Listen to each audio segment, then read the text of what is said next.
Is this just some disgruntled guy that doesn't like the former president, or is he part of a group that doesn't like the former president, which then could obviously spin into something else? But this may be a lone actor. We just don't know yet.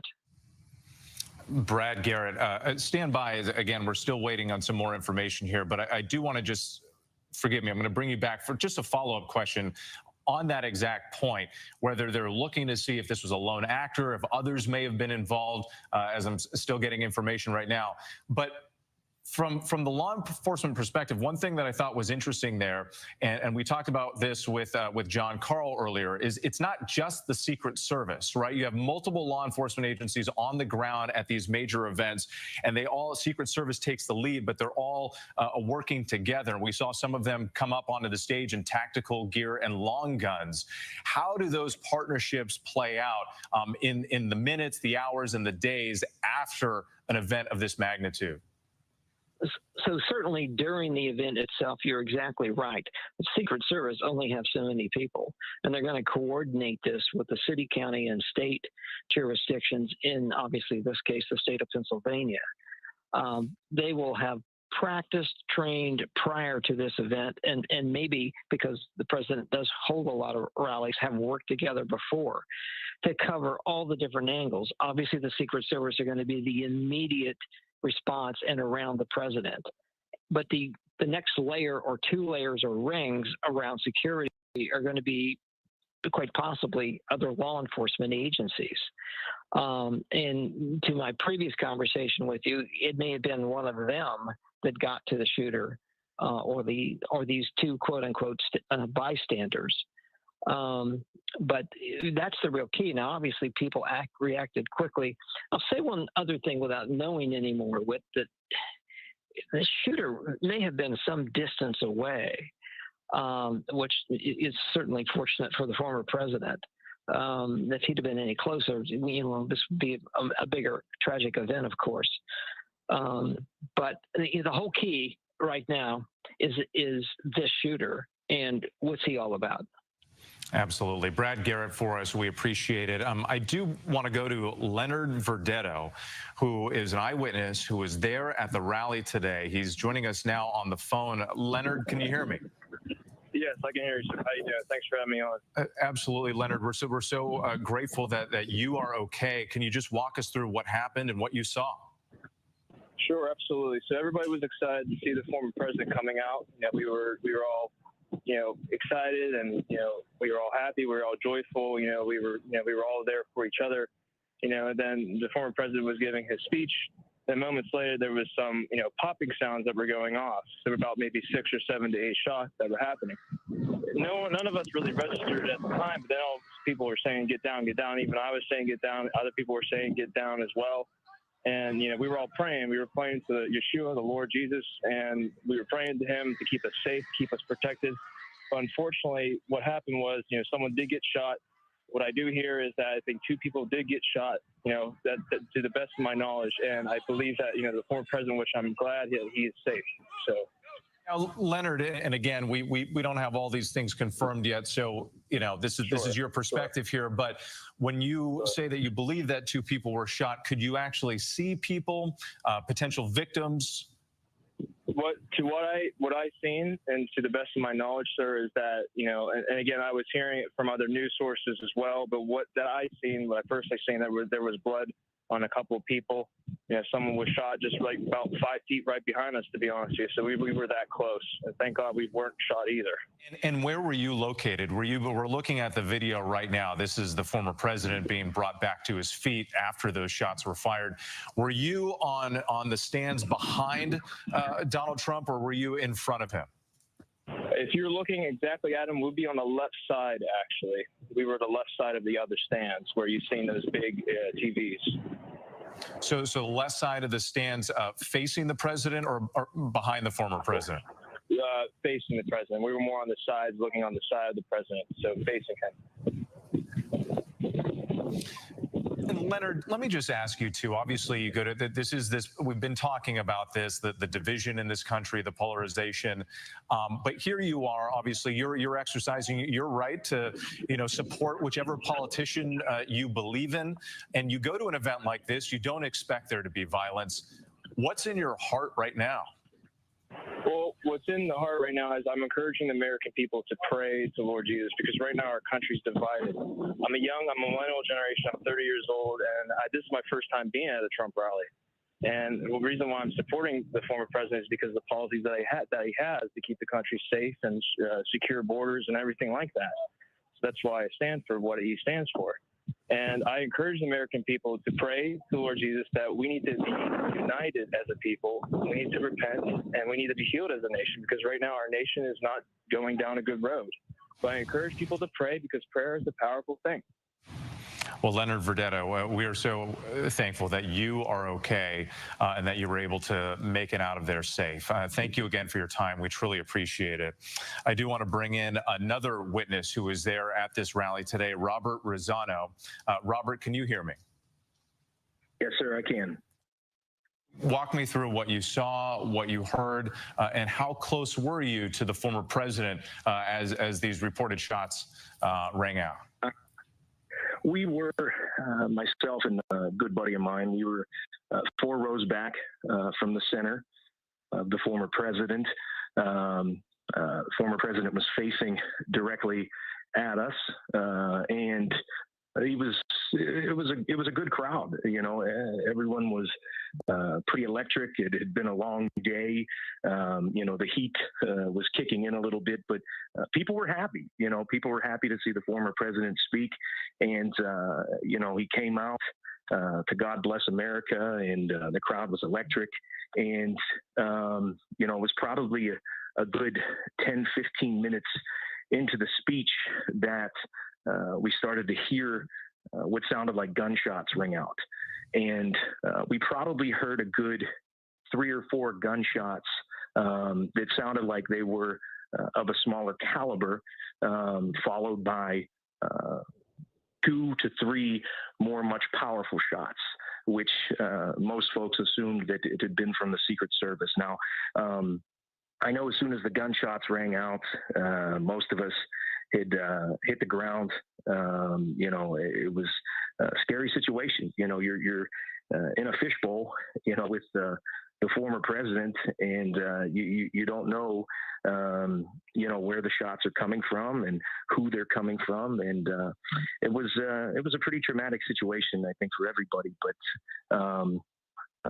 what we did see following the shots was we saw the president hit the ground. We looked up to the top left-hand side of the stands that were right behind him, and it looked like there were several folks that were still down. It looked like there was some blood that had been there. Okay, everybody, what do y'all think? Was it staged or was it real? I say it was real, and I'm about to tell you why. But what say y'all? Was it staged or was it real? I think this was real. I don't think this was staged. Connection there, but the account that he gave, pretty terrifying, considering that after the former president was then removed from the stage, it looked like there were people still down in the stands. And we've heard those reports from several witnesses now that there was blood in the stands, that several people had to be carried out. And again, the reports from the district attorney there in Pennsylvania telling us that at least one bystander was killed in this incident, perhaps a second, and that the shooter is dead. We're still waiting on more information from other sources to put all of that together, but I do want to bring in our chief global affairs correspondent, Martha Raddatz, who's been following this. And Martha, you're getting more reaction tonight. More reaction, and just in from former President Obama saying there's absolutely no place for political violence in our democracy. Although we don't yet know exactly what happened, we should all be relieved that former President Trump wasn't seriously hurt, and use this moment to recommit ourselves to civility and respect in our politics. Michelle. The nerve of Obama. The nerve of him when it's his rhetoric that led to this to begin with. And everyone, of course, glued to the television, watching this event play out over and over.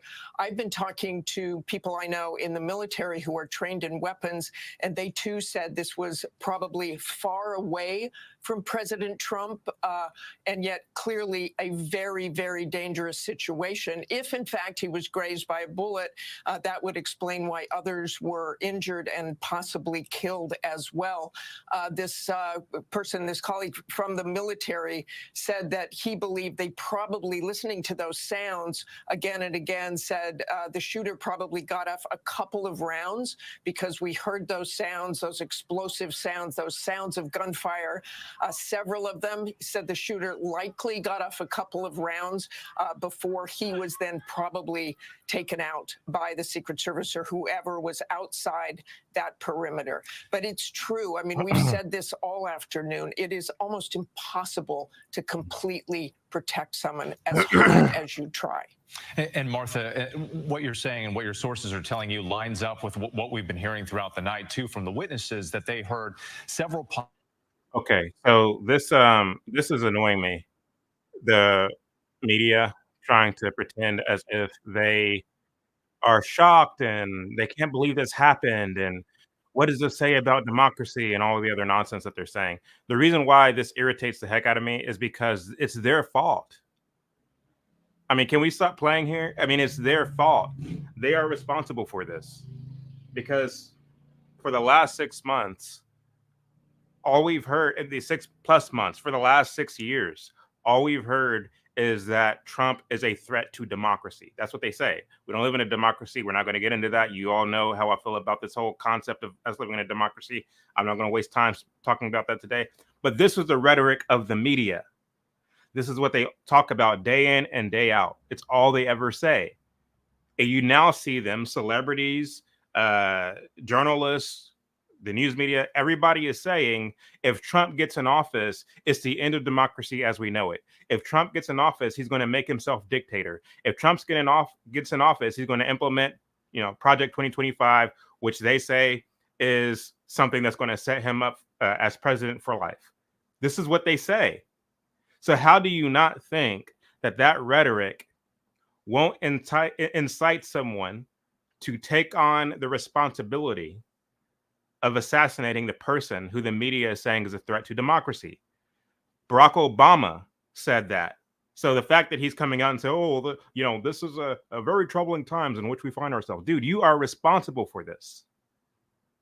You're like people of your ilk are responsible for what we are seeing playing out on our televisions right now, here in this July day of 2024. You are to blame. You are to blame. Now, could it be an inside job from the government? Is that what you all mean when you say it's staged? That the government's the one who set it up and Donald Trump was not in on it? Probably the government could be responsible for this rather than a lone shooter. I'm more inclined to believe that than this notion that Trump, his team, everybody's in on it and they're just kind of, trying to pull a ruse on the American people. I don't believe that. I mean, you don't get blood gushing out of your ear and people behind you dying because of a staged event that Trump is somehow in on. I just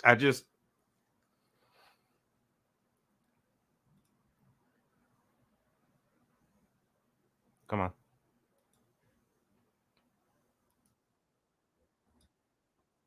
We've heard of the family being in touch with the former president, and as we've been reporting here on ABC with you for much of the last few hours, we know that many of the family was not with Donald Trump at this rally. Of course, some of them getting ready for the Republican convention starting Monday out in Milwaukee. Donald Trump Jr., of course, a frequent presence by his father's side, probably the most politically active of the Trump children in this state of affairs. Of course, his daughter Ivanka has not been on the trail. She was someone that went to the White House when Donald Trump took the presidency in 2017. But Donald Trump Jr. has been that fixture in Republican politics by his father's side, a very active fundraiser for his father. And of course, someone that, at a rally like this would have normally been there, if not speaking with, alongside his father. Okay, so we know, so here's some details for those of you. I'm sure everybody knows what's going on. So apparently the assassin is dead. He's been killed by the Secret Service. The shots were fired from outside of the protective perimeter there at the rally. And, there's reports from people who were present at the rally who said that they heard popping, and then Trump went down. And then all of a sudden the Secret Service gathered around Trump and built a kind of human shield around Trump. We now are learning that the assassin died, and some stray bullets hit some of the folks who were behind Trump. We know at least one person died as a result of a stray bullet. So this is what we're learning. This is what's unfolding right now. Now, of course, this is very tragic. And I say that the media is to blame. I say that Barack Obama is to blame. Joe Biden is to blame. All of the minions on social media who are perpetrating this narrative that Trump wants to be a dictator, that we can't allow him to win because if we do, he's going, like, all of our freedoms, all of our rights as we know them are going to be gone. This is the kind of rhetoric that we hear, again, day in and day out. And so for me, I'm not surprised to see a threat on Donald Trump's life. Now, a couple things that stick out to me is the fact that you guys didn't catch it earlier. You may have if you were already watching the news before you tuned into this live stream. But here on ABC, along with CNN, Fox News, all of the other mainstream news platforms, one of the things that you will notice about the kind of rhetoric that they're saying right now is they're saying, like, we need to know who this assassin was. We need to know what drove him. We need to know, what his social media was and what this was and that was. Like, no, you are to blame. Stop looking for someone else to blame. Like, you are to blame. It's you. You're the one who did this. You're the one who's radicalizing people to feel that they are somehow acting patriotically by assassinating a former president of the United States. You are to blame. It's so crazy to me that these people do this day in and day out. They pump this poison, they pump this rhetoric into the ether. And then when it has these kind of results, they want to look everywhere except for in the mirror to try to find who to blame. You are to blame. It's you. Now, I wanted to play an example of one of the things that I'm referring to, of one of the minions. This video was actually posted, I think, this morning. I want you to listen to the kind of rhetoric that these folks are using that I think is causing this kind of, we already saw Trump derangement syndrome circa 2016. And don't worry, I'm going to bring it back to the news so you can get active updates of what's going on. But I wanted to show you something real quick. So, of course, we saw Trump derangement syndrome circa 2016. And we continue to see it play out these days. But the rhetoric, I just want to give you an example of the rhetoric that they're using. Check this out. Trump's VP. Why don't we have any idea who his VP is going to be? Is it because he's not running for president of the United States? He's running for king of the United States, and there's no such thing as a vice king. At this point, I wouldn't be surprised if he names one of his idiot children. Frankly, neither would you. Because we know he's not working within the realm of a constitutional republic anymore. He certainly doesn't care about democracy or the will of the people or our votes. He's not going to listen to his VP, and he's never leaving office. Ever. This is a man who has been very clear that he plans to be a dictator, and he is surrounded and supported by a bunch of powerful people who think they're going to thrive in that regime. It just won't be you. Even if you think it's going to be you, I can almost promise you it won't be you. Because if you're rich, he's taking a cut. He's always going to be taking a cut. If you're powerful, he's going to want to bring you down a notch because no one can be more powerful than him. So you might want to work on your fealty because that's what he's going to expect. And if you're the media, he doesn't need most of you. He only needs one national channel and the rest of you can hit the road. This is not going to end well for any of us. Dictatorships never do. So we would be smart to kill this one before it starts. You know, what Trump tried to do to his last VP. So we will be smart to kill this one before it gets worse. That's what she just said. And it's not just her, it's all of the delusional, the deranged, the psycho, wicked sociopaths. This is the kind of rhetoric that they continue to tout day in and day out. The ladies on The View, people like LeBron James, people like Plies, the washed up, irrelevant rapper. People like Ricky Ross, again, the washed up, irrelevant rapper. Eminem, all of these losers who are trying to grab onto some sense of relevancy by piling on to this rhetoric that Trump is a dictator, that Trump is, he's going to make himself king. This is the kind of rhetoric that they use. So, of course, we're going to see folks coming out of the woodwork trying to assassinate a former president of the United States. I mean, what's going on here? Once again, on the news, they're talking about, we need to go through the assassin's social media. We need to see, was he radicalized by social media? No, he was radicalized by you, by the mainstream media and these numbskull celebrities who are walking around talking like they know something when they don't know anything at all.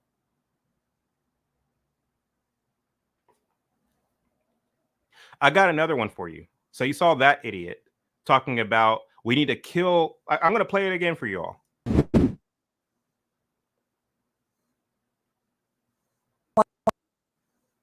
Where's Trump's VP? Why don't we have any idea who his VP is going to be? Is it because he's not running for president of the United States? He's running for king of the United States, and there's no such thing as a vice king. At this point, I wouldn't be surprised if he names one of his idiot children. Frankly, neither would you. Because we know he's not working within the realm of a constitutional republic anymore. He certainly doesn't care about democracy or the will of the people or our votes. He's not going to listen to his VP, and he's never leaving office.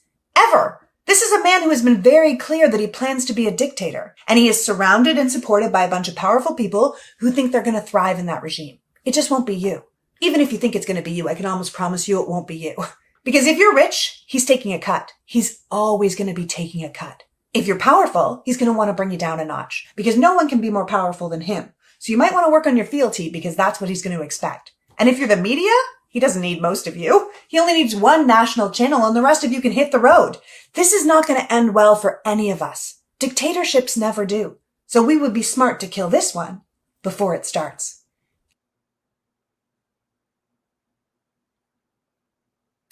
And these are the same people who want you to believe that if Trump gets in office, he's going to go after his political enemies. If Trump gets in office, he's going to start locking up liberals and locking up women who are seeking abortions and locking up this person and locking up that person.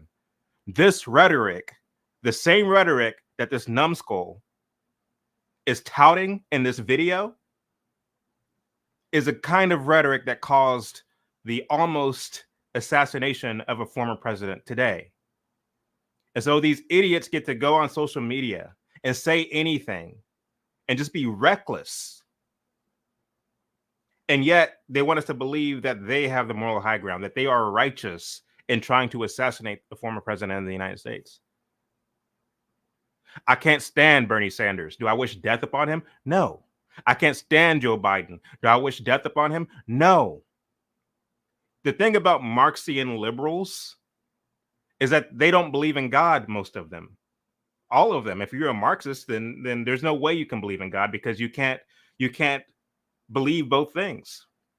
You'll either hate God and love the other, or you'll love God and hate the other. There is no room to be a Marxist if you are a Christian at all. And so anytime you see somebody walking around talking about we need to protect democracy, they are a Marxist, is what they are. So they hate God, they hate this country, they hate morality, they hate righteousness, and they love wickedness so much that they will fight tooth and nail to protect it. And so it's nothing for them to go and try to assassinate a former president of the United States. You heard her just say that we have to kill this king or this wannabe king. I got another one for y'all. Where is it at? Where'd it go? Where'd it go? Where'd it go? Where'd it go? Where'd it go? Where'd it go? It's not on here. Where'd it go? Oh, you know what? Here it is. Downloads. Seriously?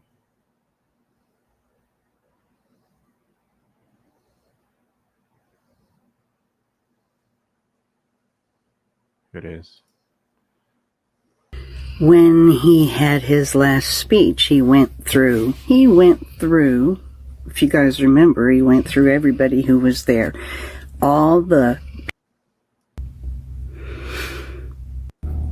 It is terrifying.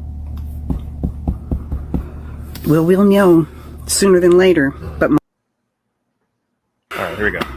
I just heard Melania is going to be at the Republican National Convention. I believe it's because Donald Trump is going to name Barron as his running mate and challenge the Supreme Court to deny it. When he had his last speech, he went through, if you guys remember, he went through everybody who was there. All the people who had were candidates for vice president. Then he went through his sons. And the one who got the most applause, by far, raging amount of applause, was Barron.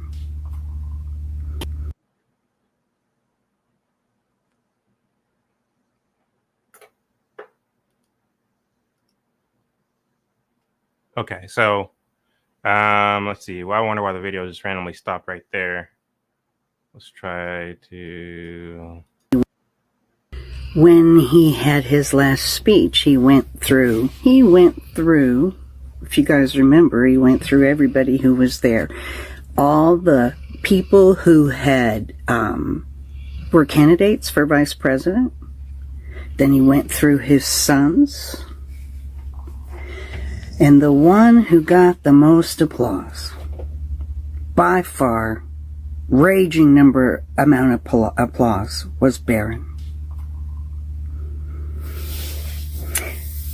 My theory is that he has convinced Melania that Barron will be a king if she will just let him take Barron under his wing. He's going to name Barron as his vice president because Barron will, accede to the throne. And the Supreme Court, it will go to the Supreme Court. It won't get to the Supreme Court until long after they're in office. The Supreme Court knows how to slow walk some shit. The Supreme Court will allow it because of the number of overwhelming people who voted for Donald Trump. They knew his son would be the next in line.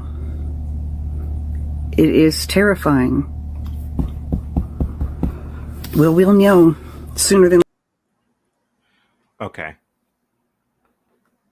No offense to the women in the audience, but if I were king of America, women wouldn't be able to vote. Folks under the age of 30 wouldn't be able to vote, and baby boomers would not be able to vote at all. At all. I'm constantly seeing, I don't know what it is. I don't know if it's just the algorithm as it relates to my specific social media accounts, my Twitter, my IG, my YouTube. But for some reason, anytime I see a baby boomer opining on politics, this is just, maybe it's different on your guys' social media and what the algorithm shows you. But as far as what it shows me, every time I see a baby boomer opining on politics, they are saying something just as deranged as old girl. Every time. Every time. And maybe that's not fair to baby boomers. Maybe it's just the ones that are vocal. Maybe it's just the ones that are vocal that are trying to destroy the country even more than they already have since the 1960s. You had your day in the 1960s when you all decided to be hippies and free lovers and civil rights activists and black militants and all the other nonsense, the Marxists, the communists. Y'all decided to be communists in the 1960s, and y'all brought the country down, not just a peg, but by a lot. And you're continuing to do it today. Maybe it's not all baby boom. I mean, I think if you look at exit polls, the exit polls show that people over a certain age tend to vote more conservatively. So maybe, maybe it's just the ones that are vocal. If you are a baby boomer who has something to say about politics, I don't think you should be able to vote, because chances are you have some nonsense to say. I'm just saying.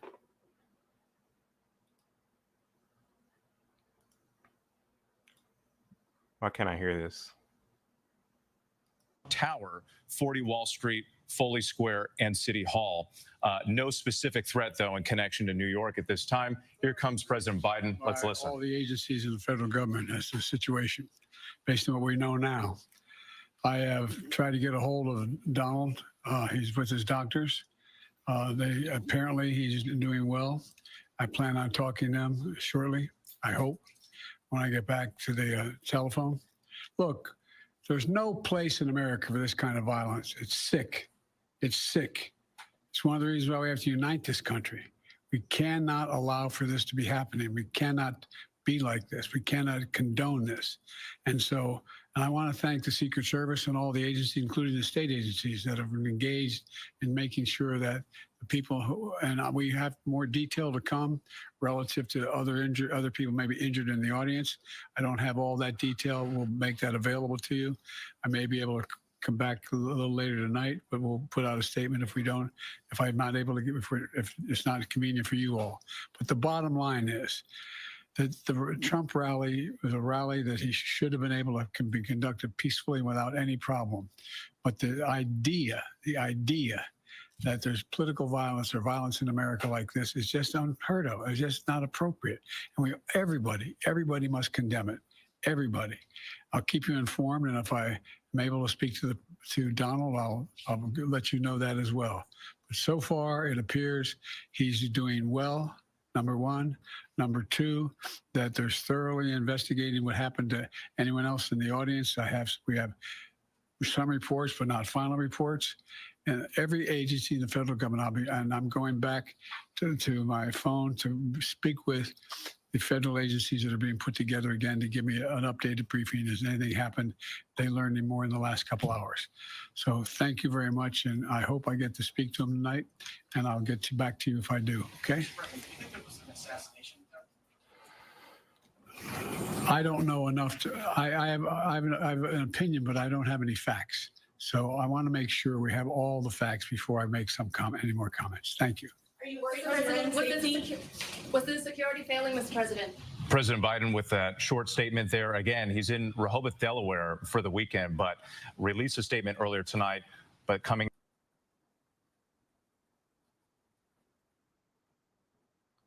Okay, so that was, first of all, very disingenuous. It was political speech. Disingenuous, I should say. It was political speech. It was obligatory. It was quite frankly. If if it was, in fact, an issue where the federal government, who stand behind folks like Joe Biden and Kamala Harris and Barack Obama and Elizabeth Warren and Nancy Pelosi and Chuck Schumer, and I would venture to say even a lot of Republicans who are part of the deep state, if it was in fact their overseers who attempted to assassinate Donald Trump because they believe that Trump stands in the way of our move toward globalization, which, and admittedly, I believe that Trump in many ways is controlled opposition, although he don't realize that he is. That's my personal opinion. I'm not going to get too far into that because now isn't the time. Maybe another live. Thank God he is still alive. Thank God for that. But I'm not going to get into my belief that he, unbeknownst to him, unbeknownst to himself. Anyway, what I'm trying to say is I feel that if this is in fact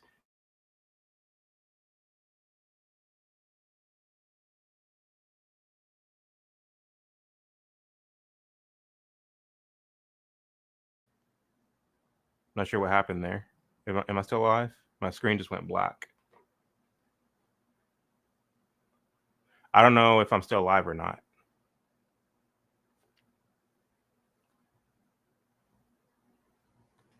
Can you also hear me?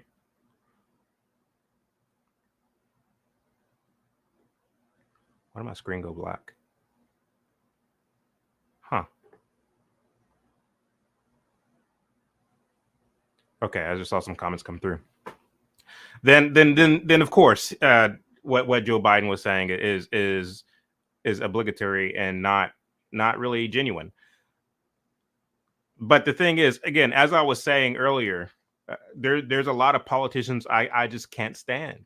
I can't stand most politicians. But do I wish death upon them? Do I wish that somebody would take a gun and assassinate them? Absolutely not. I am a Christian. I believe in God. And the Bible says, don't gloat over the falling of your enemies. That's what the Bible says. And because my allegiance is to God, and because I understand there's life after death, because I understand that I'm going to be with my Redeemer in paradise for eternity, believe it or not, I'm not so fixated on what goes on this planet that for me, it's a life or death situation if Joe Biden is president or if Kamala Harris is president. Would I like to see Kamala Harris become president? Absolutely not. Absolutely not. But if the world ends because she runs the country so terribly and she runs it into the ground, I know I'm good after the fact. And so, believe it or not, like I don't wish death on those who I dislike politically. And you know, when you have the role or the job or the task of being a reporter or a journalist, someone who disseminates news into the ether, and you mix it with your own opinion, and you're saying things like Trump is a threat to democracy, Trump is the end of American freedom as we know it. When you say stuff like that in public, how do you not think that that's not going to have consequences? Or that it's going to have, you know, how do you not put those two things together? Again, folks, the biggest takeaway for me in all of this, and the biggest kind of hypocrisy in all of this, is to see the mainstream media say things like, "Oh, we can't believe that this happened." Like, how? Like, do you really believe that? I'm not convinced that you really believe that. Of course, I mean, you would like to see something like that happen. If not, then you wouldn't say things like, we need to stop him from becoming president, because if we don't, he's going to never leave office. We saw Jennifer Lewis say this. We saw Wanda Sykes say this. Day in and day out, we're seeing celebrities, we're seeing journalists, we're seeing all kinds of folks say the same thing. I mean, a lot of your pastors are even saying this.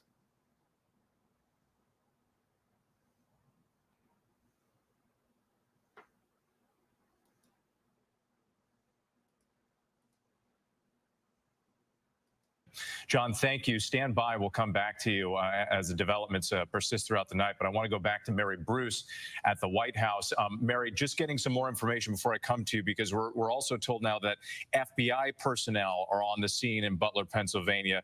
The FBI will work jointly with the U.S. Secret Service as the investigation moves forward. And Mary, I just wanted to pick up with you on something that John noted, too, about Biden reaching out, trying to speak with former President Donald Trump. These are two men who do not speak to each other. I mean, they hardly even acknowledged each other in that debate a couple of weeks ago. So the president trying to reach out, the former president trying to at least, you know, give as much of a perception of unity in this moment of tragedy in America. Yeah, and you heard with the president there essentially arguing that now is not a time for politics, that this is a moment where the country has to unite. You heard the president saying there is no place in America for this type of violence. And as John noted, yes, it is certainly unusual to hear President Biden refer to Donald Trump by his first name. And yes, we know that he tried to reach out to him. We don't know why he wasn't able to get a hold of him, but the president says he's going to continue to try. And this, you can't understate how much it has completely and totally upended this campaign, this race, this moment that we are in America. We were just days away from the Republican National Convention. We have seen, of course, a ratcheting up of divisive rhetoric in this country.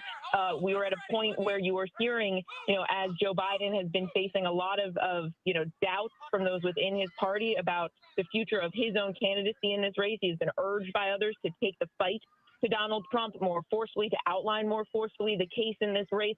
All of that now coming to a halt. The campaign announcing that they are trying to pull down. They are going to be pulling down their ads off of the airwaves.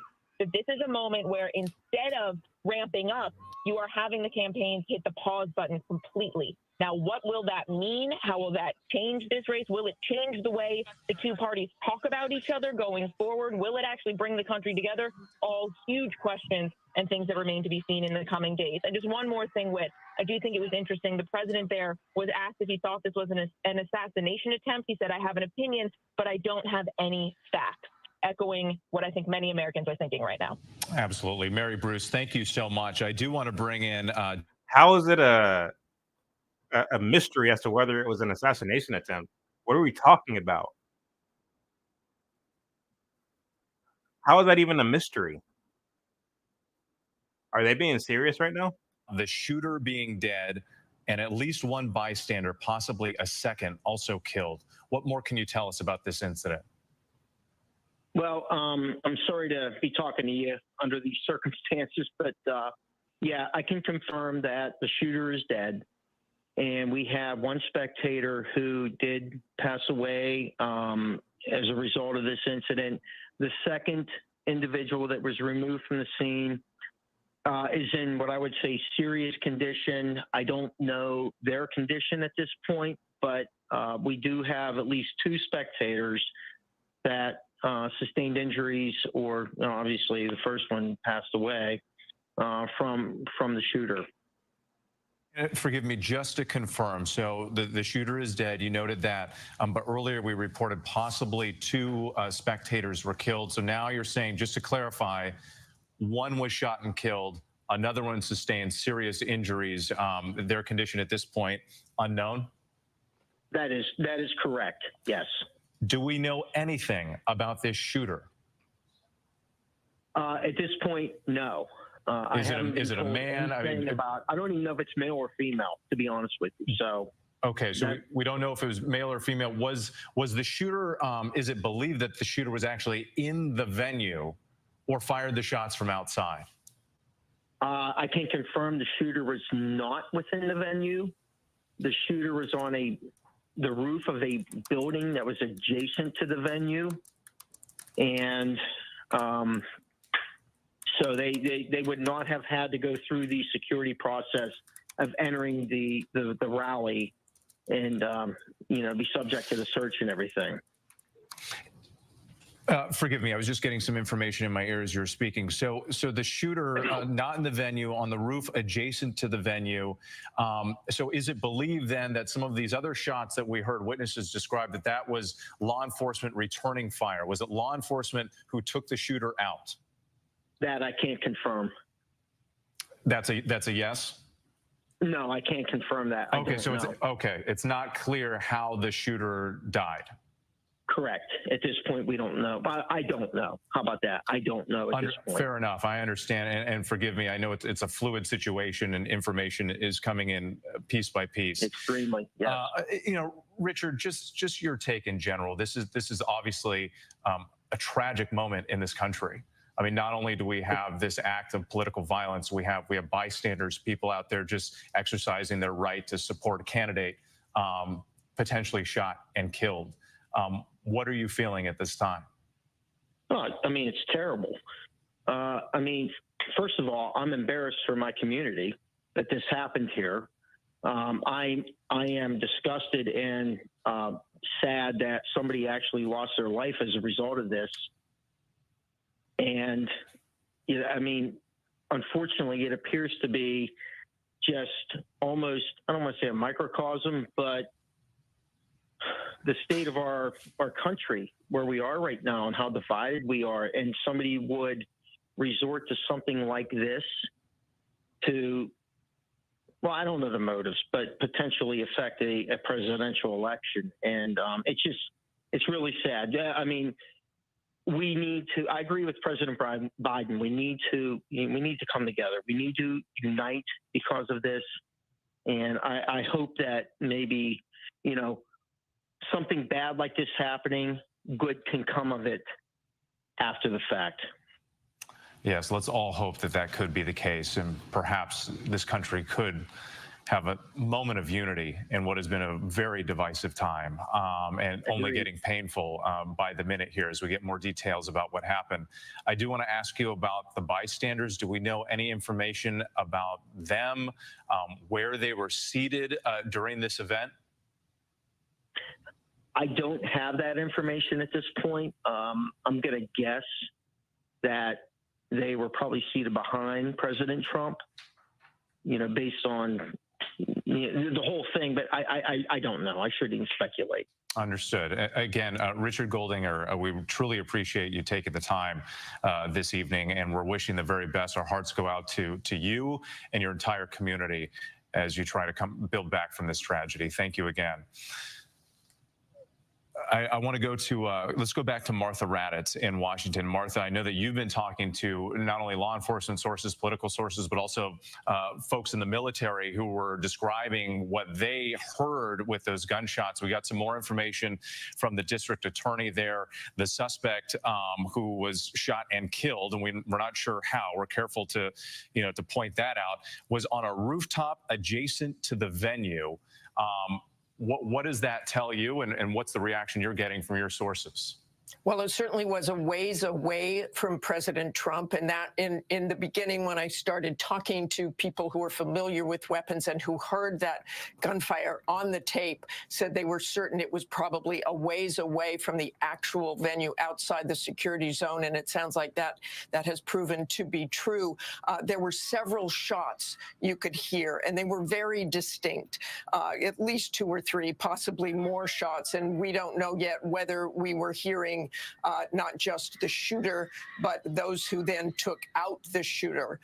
But when I look at this video, and we've all looked at it over and over, and you see President Trump get up and put that fist in the air. We've now heard from his family. We now have heard that former President Trump is okay.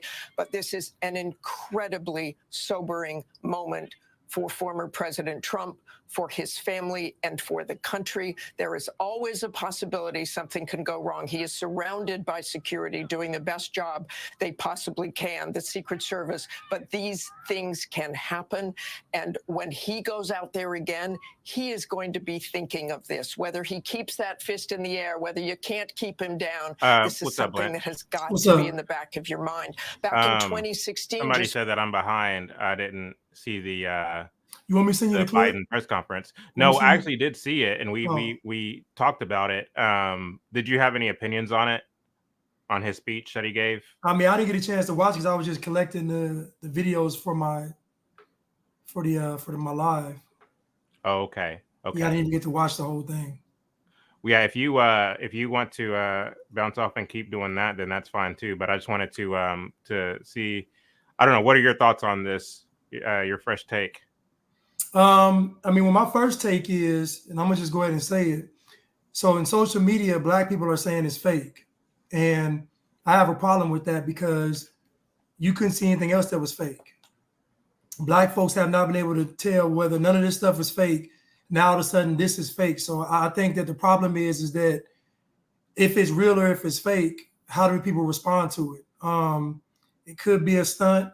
It could not be a stunt. Would I put this past lunatics? No. Would I put this past Antifa or Democrats or communists? No. Would I put this past the machine though? No. So, I mean, I don't really know what to believe. People said they heard shots. I don't know. But I just want to say that Black people are saying it's fake. I just find that quite ironic that you all haven't been able to point out anything else that's fake. But all of a sudden, this assassination attempt, now Black folks have become detectives. They know what a gunshot looks like, how somebody reacts to, like everybody, all the celebrities are saying it's fake. So making skits about it, everything. So I just think it's very funny that when you talk about things that have been lies to Black people, they condemn you for it. They say it's not true. Your conspiracy theories aren't true. None of that stuff. But when this happens in their face, all of a sudden now they can see that it's not real. And they just spent a year telling them that a virus could travel from China to America, but it couldn't travel 6 feet. And black folks went with it. Black folks went with all of it. So anyway, my point is that I think at this point now, we're not going to have an election. I don't believe we are. It's my own opinion. Because I think it's just too much. I just think the reaction to Trump winning is going to be it's going to be ridiculous. Like, it's going to be insufferable. Yeah. They've been insufferable with him not being president. I can't even imagine if he's president. It's going to be insane. Right. Yeah. So I was just so happened to be checking my IG notifications. I posted a video about something completely irrelevant to this particular issue. And I saw a comment come in and say Trump was just shot. And then when I saw that, I just Googled it, and I didn't see anything on Google, on the news feed for Google, saying that Trump was shot. I actually went to Twitter, because Twitter, people talk. And sure enough, it said that he was shot, and they had video of him going down and coming up. And you saw that the side of his face was bloody. I posted a small clip of that on my IG. And we've since learned that the assassin was killed. They say they don't know how he was killed, who killed him, but apparently the assassin was killed, and some stray bullets injured some folks in the audience and killed at least one person in the audience. But they're saying Trump is fine. But what gets me, Blanche, because I titled this live that it's the media's fault. What's interesting is you see CNN, you see PBS, ABC, NBC, MSNBC, all of them are saying, oh, this is tragic. How can something like this happen in America? We should look into the assassin, see what his social media, what his social media history is. We should see where he frequented. Maybe he was radicalized by social media. No, he was radicalized by mainstream media. Right. It's your guys' fault. It's not social media. It's not something like, no, it's your guys' fault. You are the ones who pump this nonsense into the minds of the American citizenry, saying that Trump is a dictator. He wants to be a dictator. He wants to set himself up as king. He wants to do this. He wants to do that. It will be the end of America as we know it. He wants to rip up the Constitution. We saw the mainstream media say this. We saw mainstream celebrities say this. We saw a lot of washed up celebrities saying this. People like Jennifer Lewis, people like Michael Rappaport, people like, we see all these people, The View, saying things like Trump is a madman. He's this, he's that. And they're even calling for his assassination. They have been doing so up until today. And so you expect me to believe that, oh, how can something happen? Like, no, I saw this coming. Many of us saw this coming because of the kind of rhetoric that these folks use on a daily basis. Your thoughts? I agree 1,000%. The media at this point is dangerous, and it's really dangerous because our population here in America, I'm just going to say it, they lack character, and they lack intellectual character. And so, again, there's been so much propaganda over the past 4 years, Chad, to where I don't think the average American knows what's real and what's fake. That's why when you see something real or fake now, what difference does it make? Because people have been so brainwashed with propaganda, like nobody would know. So I agree with you 100%. This is the media's fault. And I'm going to say it is the radical left's media's fault, because the radical left media is pumping this stuff out 24 hours a day. Like, this is like it's a nonstop propaganda parade where, the stuff I hear people saying, especially, the Negroes, but the stuff I hear people saying specific is just insane. Like, where y'all getting this from? I'm like, who told y'all this? Like, what? One girl told me, man, Trump said he was going to take away all the Medicare and all the Medicaid. And I'm saying, huh? Like, I'm like, where are y'all getting this stuff from? But they can't never tell you. And so I agree, Chad. To me, at this point, what the media is doing is criminal. Do you remember when Trump said it's going to be a bloodbath, and he was talking about the automotive industry with China trying to make a deal with Mexico? Right. Just a statement that, if given in context, means nothing. But taken out of context, is that media campaign with the bloodbath thing. I'm like, do you all see what these people are doing? To me, it should be criminal what they're doing. Like, they're literally, because they know folks aren't going to read chat. They know folks aren't going to do a little bit of research, just a tad bit, and they just say all this crazy stuff and folks believe it. So if it is real, Chad, it doesn't surprise me. It just doesn't, because if I think about it, we consumed this stuff. The Bible says that faith comes by hearing, and hearing the word of God. But if you cut out that second part, if faith comes by hearing, you don't add the word of God, then your faith is going to be in what you're being told. And these people have faith in CNN, MSNBC, Biden, Kamala, anybody that's like, they have faith in these people, like they believe them. So if these folks are saying that Trump is going to, put you back in slavery or take away all your rights, then of course a sheep-minded person is going to be very fearful and probably take matters to their own hands. Somebody said that they heard, and I'll get to, I'll audibly read out all the supers that we're getting, and I'm flashing them up on the screen right now. But the one that just recently came in says, "I heard 5 shots overall on myself." CNN's first headline was "Secret Service rushed Trump off the stage after he fell. Good combo, prayers." So I guess CNN's initial reporting was that Trump fell, but no, there were shots fired. Now you can't say that all the shots were shot by the assassin, simply because there would have been return fire. The assassin obviously delivers fire, and then he catches a few bullets himself, because it's not 1920 anymore.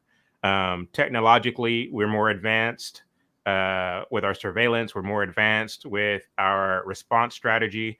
This isn't the first time an attempt has been made on the life of a president or a high-profile figure. And so, of course, they have been able to ramp up their response in such a way to where, Trump, again, very high-profile figure. This election is a big one, needless to say, especially considering the fact that the last election was stolen. So when you consider all of the factors, and you consider too, again, the rhetoric that the media is constantly touting day in and day out, something like this is bound to happen. And so, yes, they return fire quite quickly. And although they aren't outright saying it on the mainstream media, I would venture to say that he caught a bullet very quickly after delivering fire. So there's a video that shows the guy dead on top of a roof. So the people took a picture.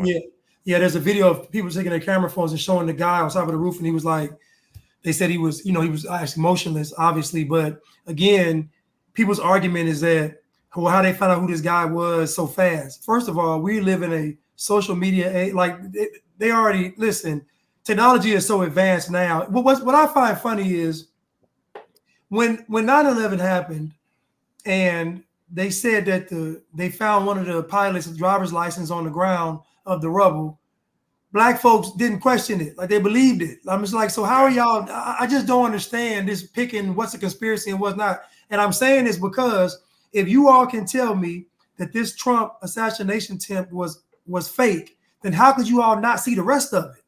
Right.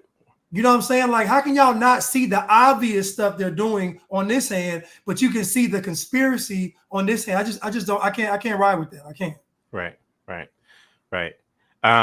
So let's see here. They want to remove the Secret Service eventually. Hold on, Chad. You know what they did on Instagram?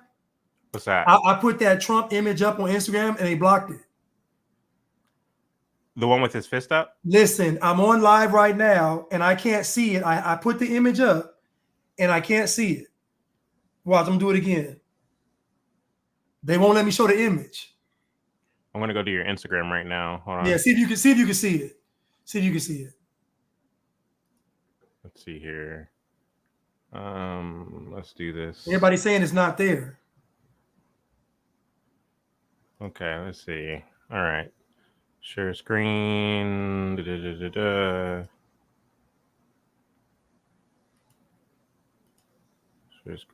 screen. There you go.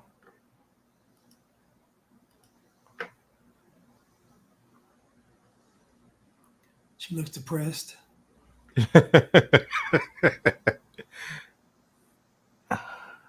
She looks so depressed.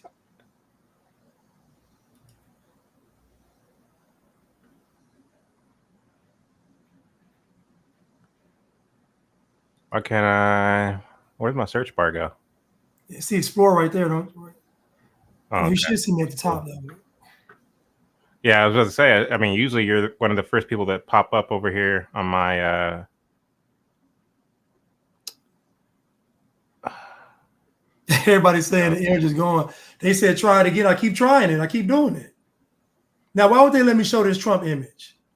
Well, why can't I show it on Instagram? How would Instagram even know to even block the image? Where are you at? Okay, there you are. I was like, why can't I find you?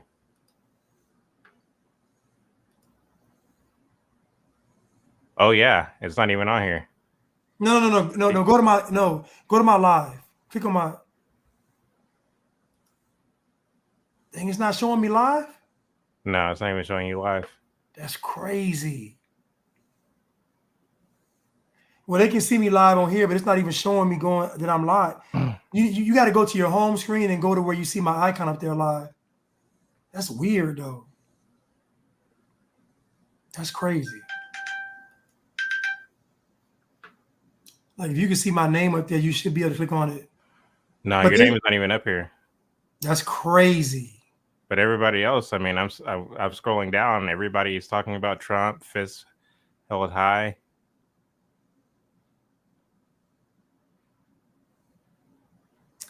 So yeah, so you know when you go do Instagram Live, you can add an image. And so I can see where I put the image up there, but it's like it's blurred out. Hey, hold on real quick, Blanche. I'm getting a call. Okay.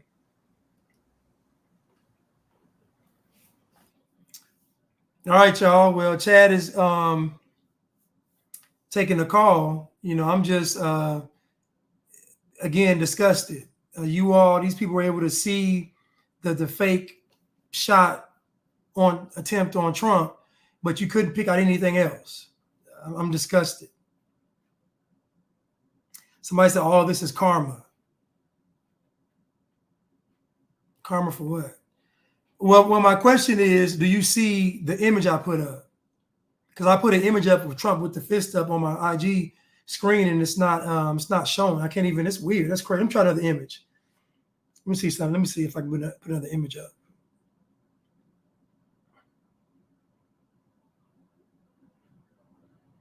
Let me see.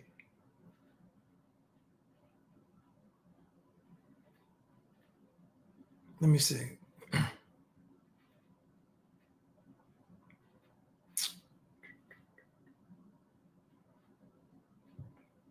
Because when I first started my live, the image was up. When I first went live, the image was up. And then everybody said it got glitchy and choppy and he took it down. Now it won't let me show any images. Now it won't let me do it. So maybe I can try to maybe come out and come back in.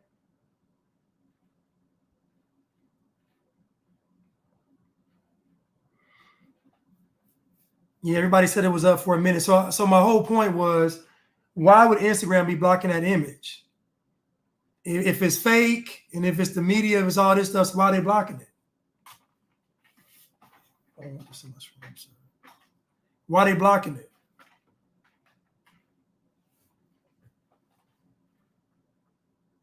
You know, I know black folks are going to celebrate it. Yeah, it's on Instagram Live. I know that, but I'm saying, hold on, let me log out and come back in.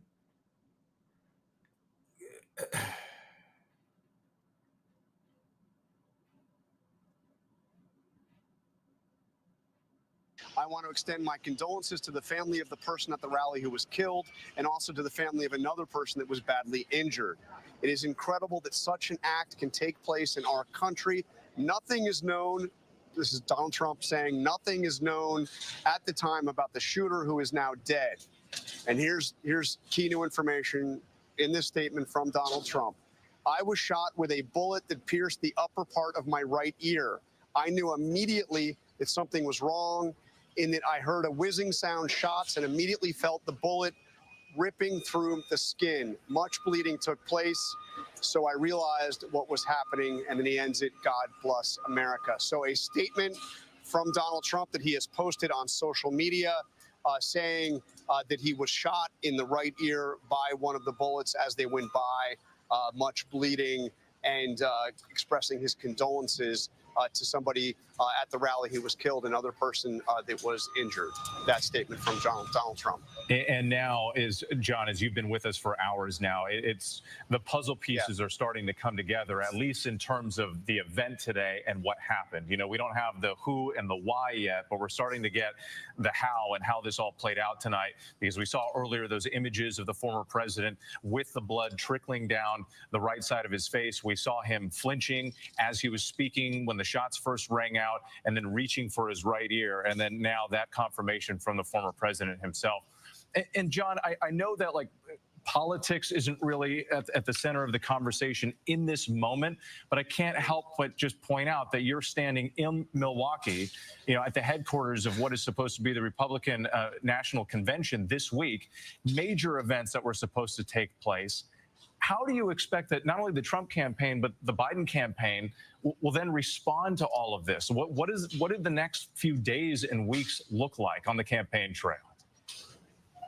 I mean, what we're seeing immediately is a pause to the political, to this very heightened stage of this campaign. The Biden campaign has said that they have they've closed off all outbound communication. They're attempting to take down their television advertising across the country right now. We've seen statements come in from across the political spectrum. Former presidents, George W. Bush, Barack Obama, Bill Clinton, the current president, Joe Biden, who we've heard from both in a statement and in a live Hey, Blanche, I just texted you. statement to the country, condemning what has happened, offering their well wishes, prayers for Donald Trump and for those who are at the rally.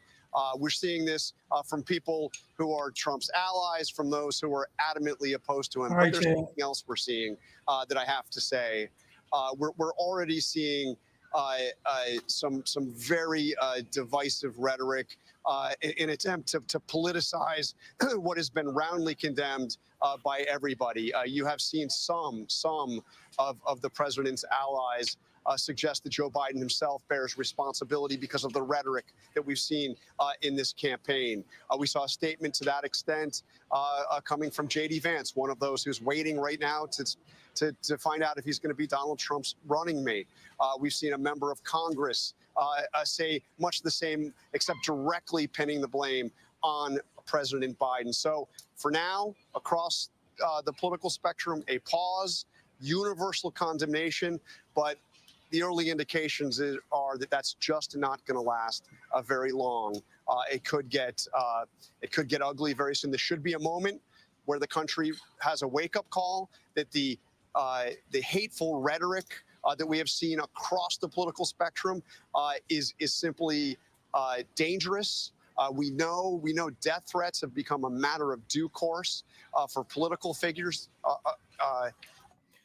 Listen, you all, I don't believe anything.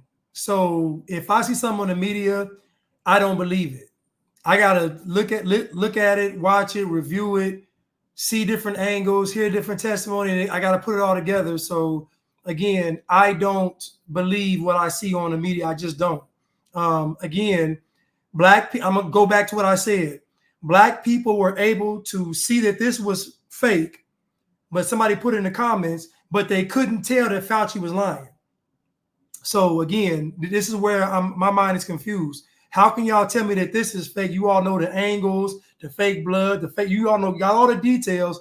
But when it came to the jibby jab and the other stuff, y'all were none the wiser. So that's what I'm confused on. But if this is real, I blame the media. I blame Hollywood. I blame social media.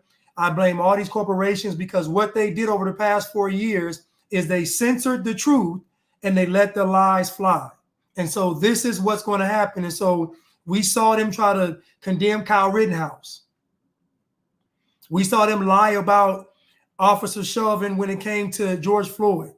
We saw them lie about George Blake. We saw them lie about Breonna Taylor. We've seen them lie about so much to where at the end of the day, the average American person does not have any type of brain capacity or matter to deal with all this propaganda. They just don't. I'm just sorry they don't. So I blame them. There's no such thing as right-wing media. Right-wing media exists on YouTube and Rumble. There's no such thing as right-wing media. The media is liberal. The media is left. The media is communist and it's radical. So at the end of the day, there's only one media source doing this, and that's the left. This ain't a right media source because the right is on YouTube and Rumble and some back pages on the dark web. So again, it's one person to blame here, and I blame Joe Biden. I blame Kamala Harris. I blame all the bliggity blacks. I blame all the liberty libtards. I blame all of them because they're lying, and they know they're lying. Trump was president for 4 years, and none of what they said is going to happen happened. None of it. Most folks I know during Trump's administration lived their best life. Now all of a sudden, he's going to put you back in slavery. It's cap. So I blame the left-wing media, which is the media. I blame Hollywood. There's a lot of later security at events from presidential candidates, and the lapse or apparent lapse that occurred in Pennsylvania today is definitely going to impact the way that things are planned here. And if it were to go ahead, I would predict that Milwaukee's going to be something of a fortress. It's going to be very difficult to go or do anywhere, and everyone will be on an extra set of alerts, maybe rightfully so. I also think that people are going to be looking at this event in a much different light. I think the images and the words coming out from the former president about the importance of standing strong at this moment are powerful ones. I've heard from a couple of delegates already who've just said they've been impressed by the way that Trump and his team have handled this. I think this changes the nature of a convention, even though the convention itself, as of now, is set to start in less than 48 hours. Rick Klein, thank you so much. Let's go back to Aaron Katursky, our senior investigative correspondent. Aaron, you're getting more information, details about the shooting itself. Secret Service just a moment ago put out a statement saying that during the Trump campaign rally in Butler, Pennsylvania, at approximately 6:15 p.m. Eastern Time, a suspected shooter fired multiple shots toward the stage from an elevated position outside of the rally venue. The Secret Service personnel neutralized the shooter, who is now deceased.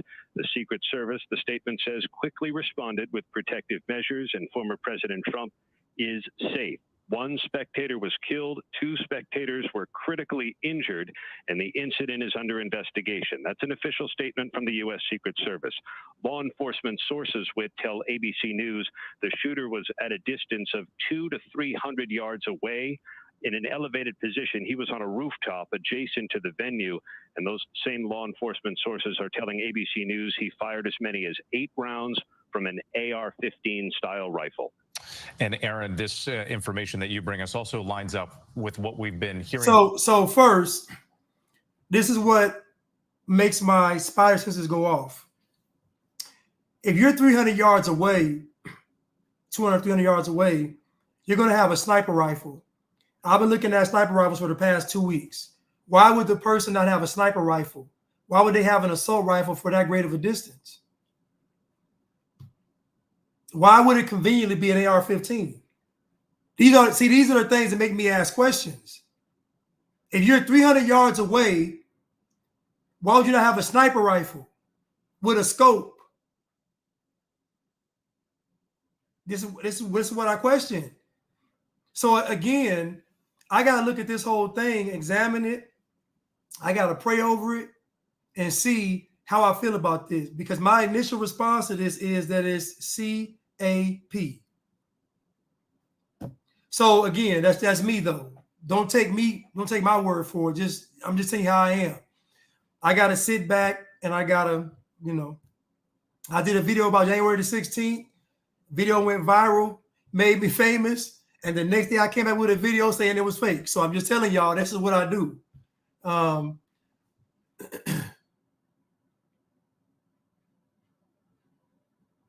In basic training, the M16 military version of AR-15 is what we use to test out to 300 yards. That was just basic training.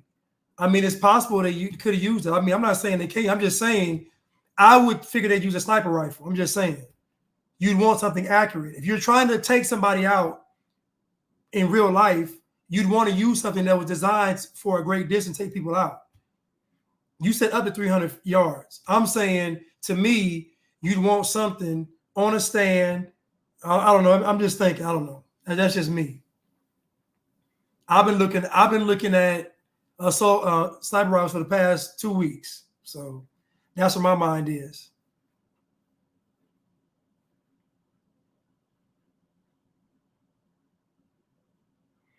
Had Trump been hit with a 5.56 round, again, I know about I got the green tips in it. I'm just saying, man, listen, don't take my word for it. They said his ear was grazed. I got to see if a piece of his ear is missing. I got a little chip in my ear right now from the barber. So I'm just saying, I'm skeptical though.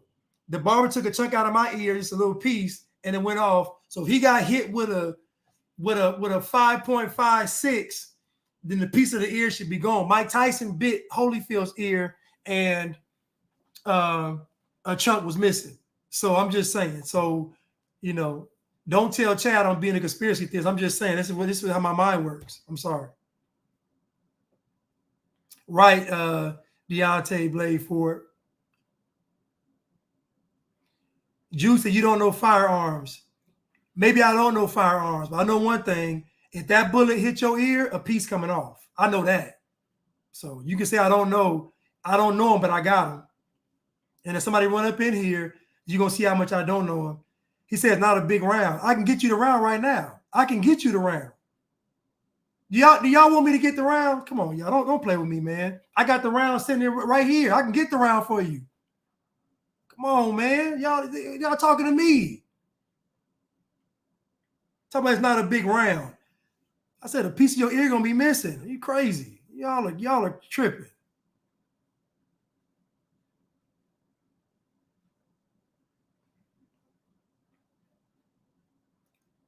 But anyway, so even the imagery of Trump with the fist is just too convenient.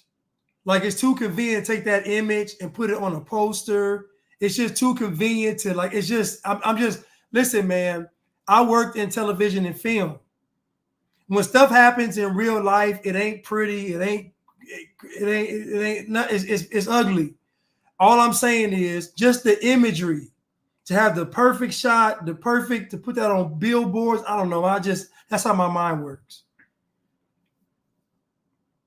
But don't tell me that a bullet hitting your ear ain't gonna take a piece off. That's all I'm saying. Talking about it didn't hit flush. We could argue whether it hit flush or not. I'm just saying.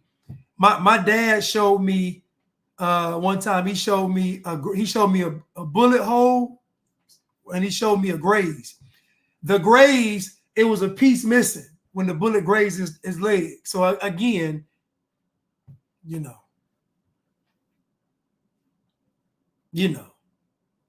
I'm not saying it's not real. I'm just saying this is how my mind works. So again, don't take me what I'm saying. This is my mind, and this is me. So again, that's why I said, if it's real, I blame the media. I blame Joe Biden, because they promote it. And again, mass shootings or assassination attempts are a liberal ideology. Shooting someone to solve your problems is a liberal way of thinking.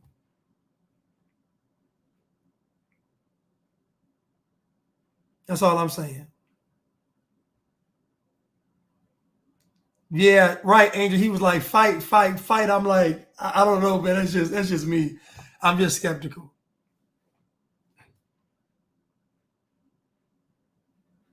Did you see the hole in his jacket? I didn't see a hole in his jacket. I'm just saying that after 2020, I'm just sorry the media doesn't have any credibility with me. So, and believe me, I like Trump a whole lot more than I like Biden. So it's not even anything like that. I'm just saying that the media did a number on me in 2020. So I don't believe them. I don't listen to them. I don't take it as the truth or anything. So, let's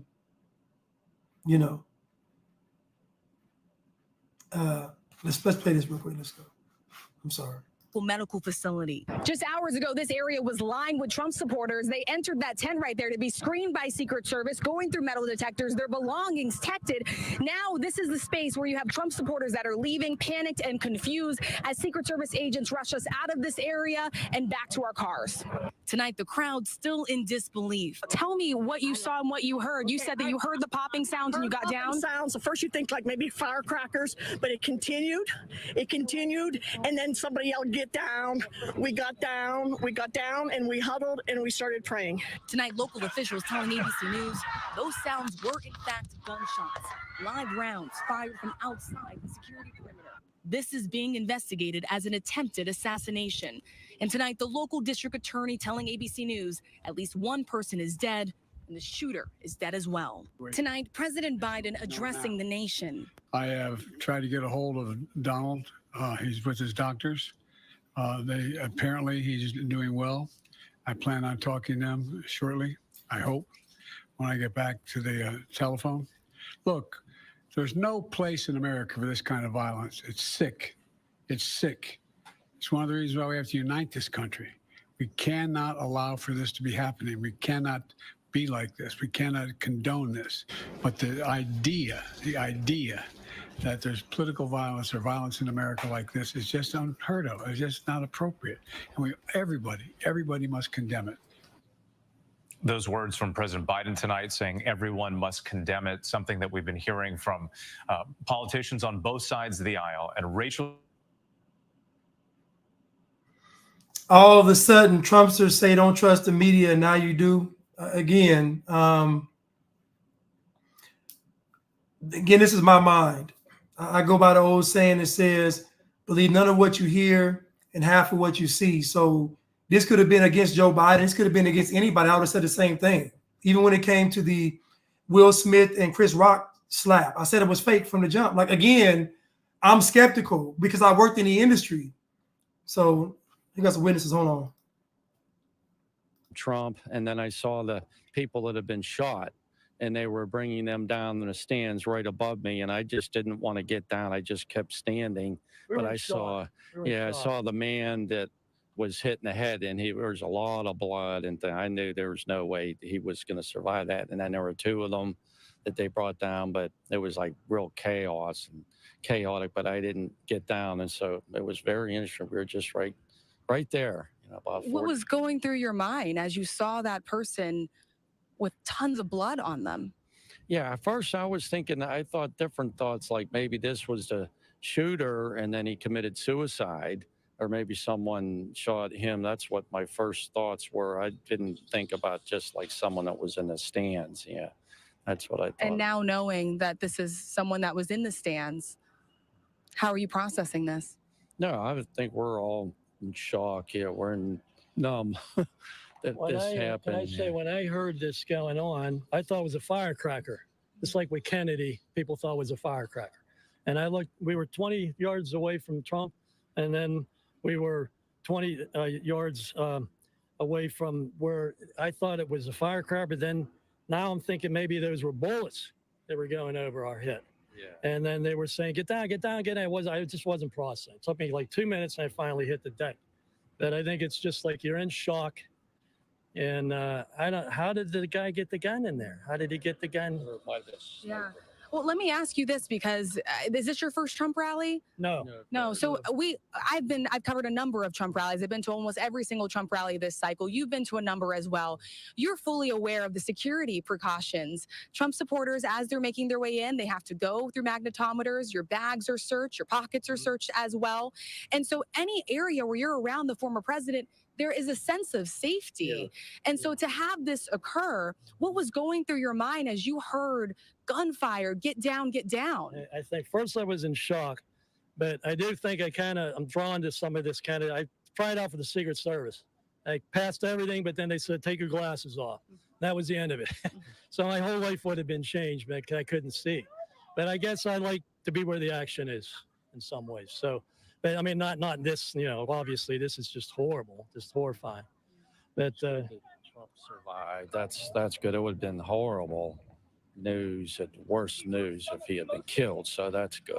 At least we had that. But yeah, we're we're all in shock, and it's really something. I just got done saying every generation thinks, well, we're past that. We're not going to have any more assassination attempts, and then you have something else, and maybe that's really hard to stop.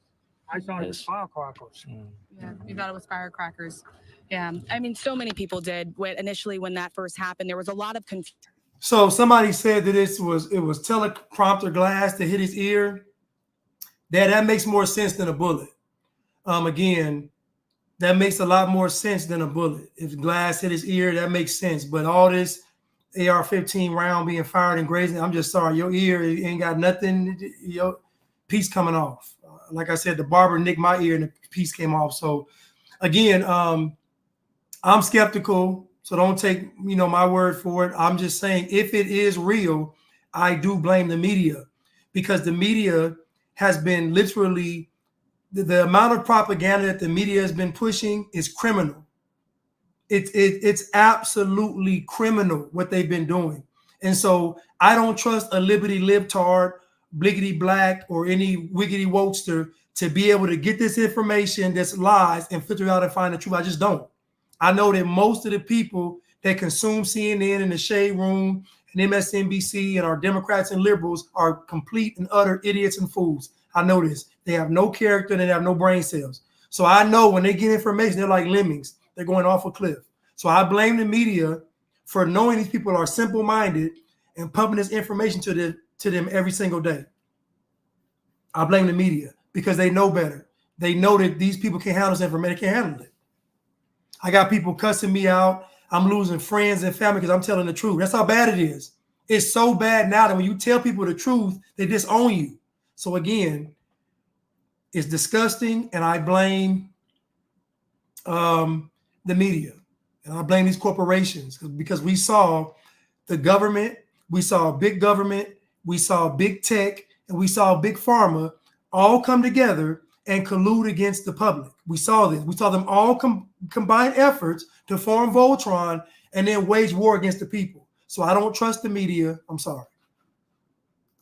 Try to determine by evaluating their social media, their communications, their interactions with other people that they are associates with, whether this was an act of a lone offender or whether it was part of a broader conspiracy. The shooter's name is supposed to be Mark Violets. Mark Violets is supposed to be the shooter. Let me see if I can pull him up. Mark Violets is supposed to be the shooter. That's the last name I saw. I got somebody on here talking about, Bland, you insult people. You insult people. You make people feel bad. You make people feel bad for being stupid. So basically, the guy's name is Mark Violets, and he was an Antifa member. So again, Antifa, communist organization,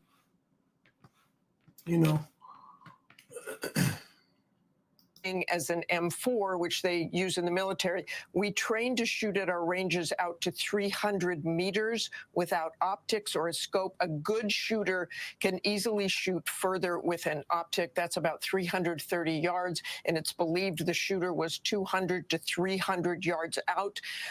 This military officer said the 300 yards is definitely in range, not an easy shot, but 100% in range. And this is very sobering what he said. I am surprised he didn't hit him. We do know that his ear was grazed, and not certain exactly how that happened at this point, although Donald Trump said he believed it was a bullet going by him.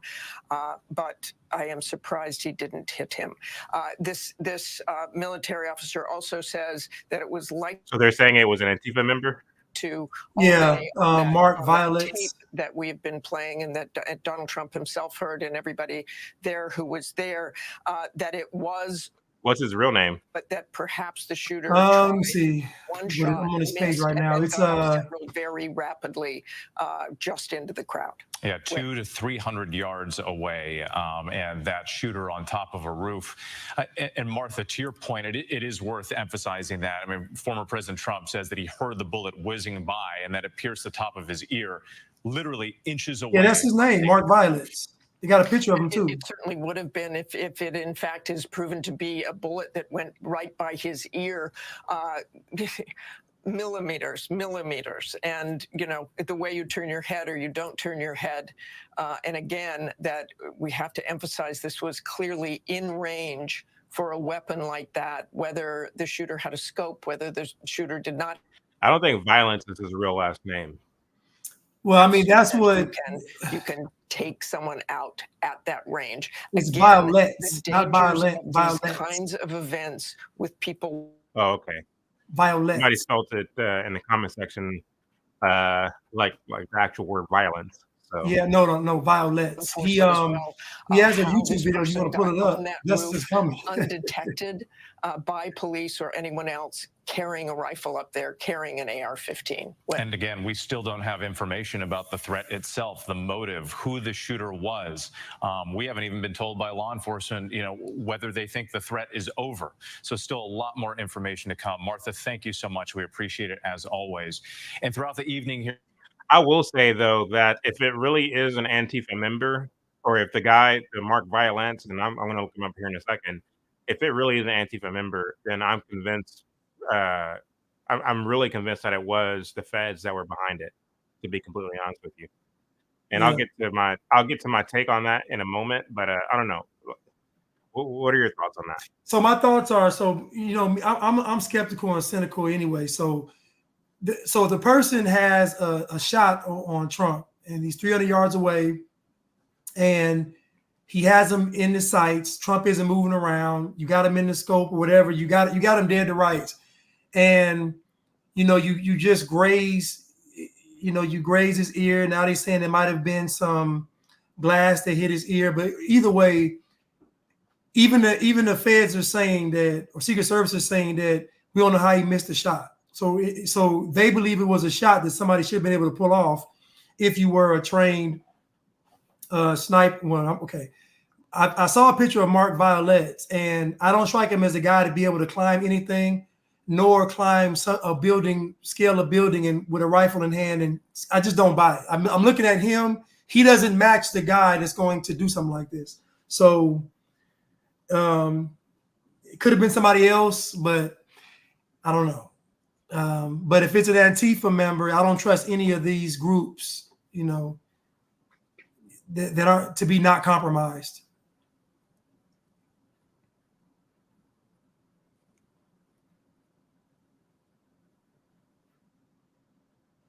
Let's see here. Mark Violet. You try to find this video on YouTube? Well, let's see here. I want to share my screen. Stop screen share, present, share screen. Here we go. Share. All right. Mark Violets. So y'all said he had a YouTube channel? Yeah, I'm about to see if I can see if it's up still. Justice is coming. Let me see. Justice is coming is his name? No, he says it in the video. I'm trying to, when I search for it, nothing is coming.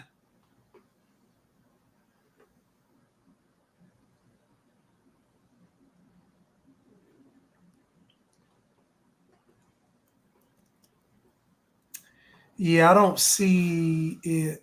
Let me see if I can just type his name in. Let me see. Mark Violet's channel. Let me see.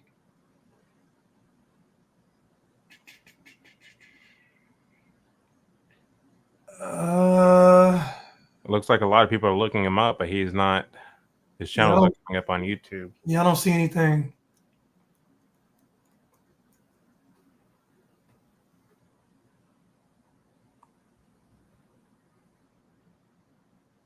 I don't see anything. And I think it's just very interesting that they say he's an Antifa member, and to me, that kind of distances him from the liberals and Democrats. I think they hit him because the guy he looks dead. Tá vendo? Lá em cima, né? Aqui, ó. That's the video I You can saw. see the guy there. Now the guy, Mark Violets, I is think fat. they hit him.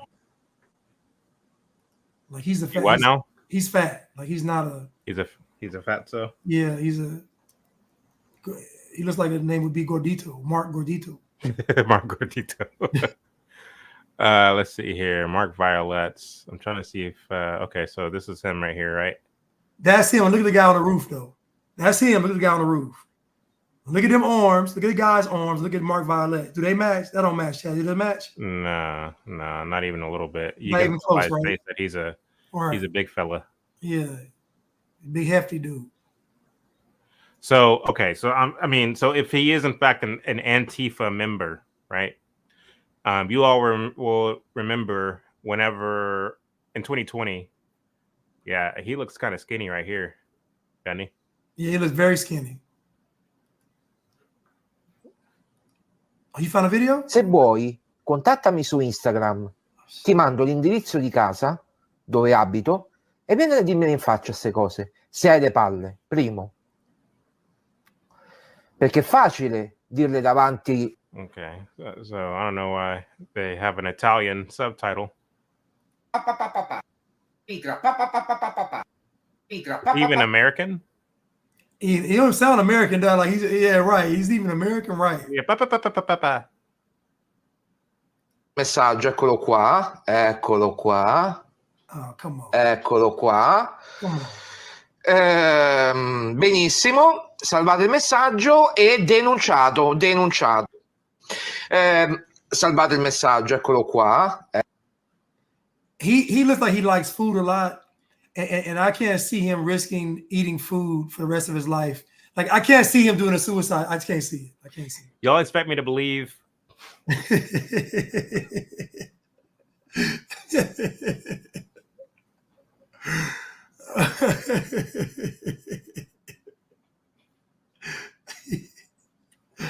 It's Cap, man. It ain't him. He ain't the guy on the roof. Whoever the guy is on the roof is not Mark Violets. Not the same guy. No. Boy, oh boy. These are strange times that we're living in. I'm going to pull him back up. Y'all look at this. It's no way. Eccolo qua.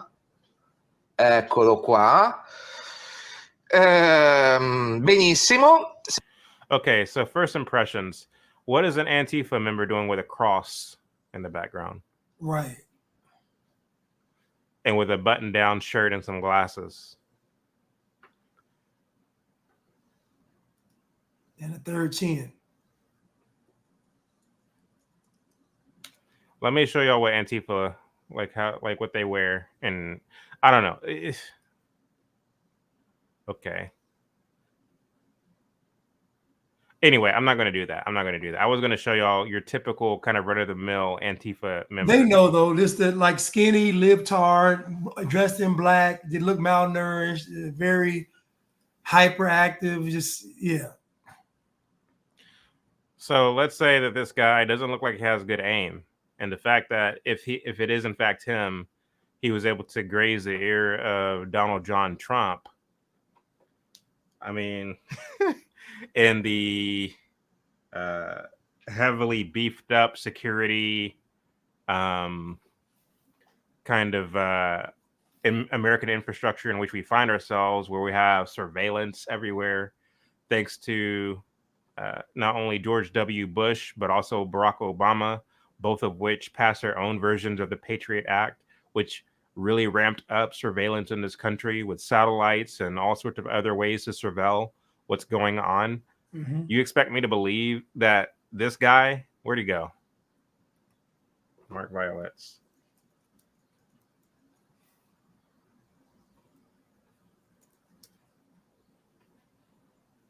You all expect me to believe